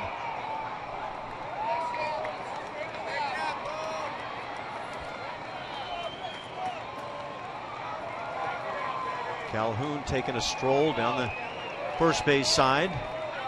It's incredible to think about. 10 games averaging 8.5 runs. Yeah. Really amazing, and held to 1 run today, and that didn't come until the 8th inning. Dallas Keuchel may have been, and we don't know, going after another complete game opportunity. He was bidding for his 6th if he got it. There's the walk to Calhoun. Comes with 1 out and brings up the Campana spot. Number 12, Sean O'Malley. So O'Malley will grab a bat and pinch hit here in the 9th inning. Sean O'Malley.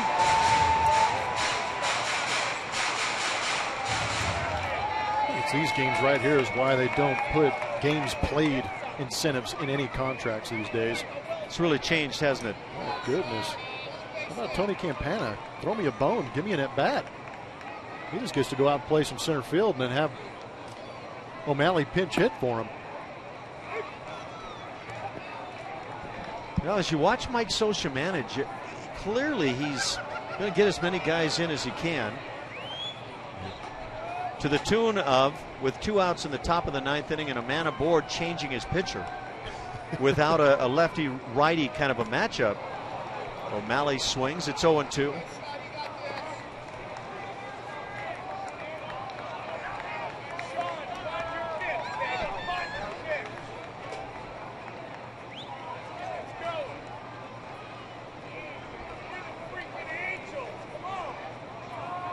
Three and a half hours worth of baseball and just 1 run on the board for the Angels. Not quite 3.5 hours.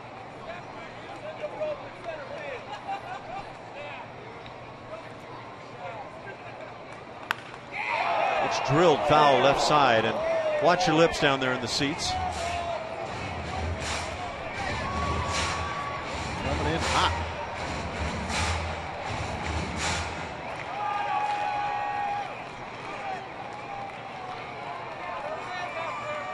So the pace of this ball game here in the late goings is not exactly off the charts.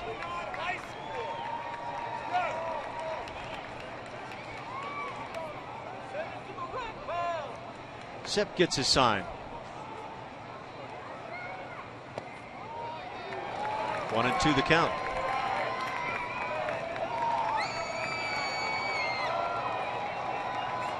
Gregorio Petit launched a 3-run home run early. That provided the 3-0 lead. It never got away. That was the big swing of the ball game. Robbie Grossman, a 2-run single in the 5th inning. Also big, made it 5-0. And then an RBI single by Jake Marisnick, who has 3 hits on the afternoon, and that's the Houston scoring.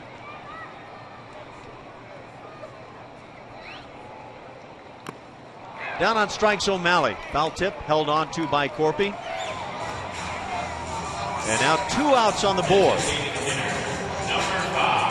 Albert Pujols, as the DH, is going to go all the way.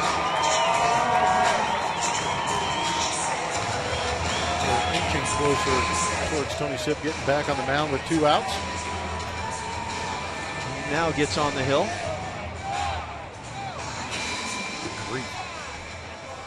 It's compelling.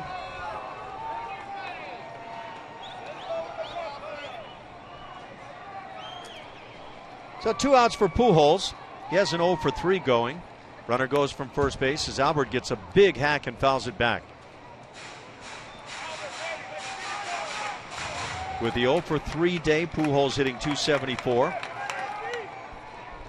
The numbers are not reminiscent of the old days for Pujols, but they're not bad. No, this is actually a resurgence. Yep. And he's a big part of this offense. Best offense in the American League. Again, the runner goes. Again, swinging Pujols. The count at 0-2. And he's had some pretty good not off seasons. He's had some pretty good postseason numbers too. And you know that's what the Angels are planning on utilizing if they get to the postseason. This guy recalling some of the good experiences he's had when he was with the St. Louis Cardinals. Well, he will not go to Minute Maid Park to test his long ball swing.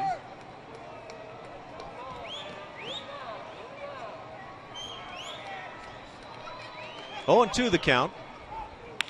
Ground ball left side. Matt Dominguez to his left. He'll take his time, get the out, and that'll do it. The Astros come into Anaheim, lose the first couple of games, and are able behind Dallas Keuchel to win that game 3, 6-1 the final, as the Astros have a nice winning road trip, 5-4 on the West Coast.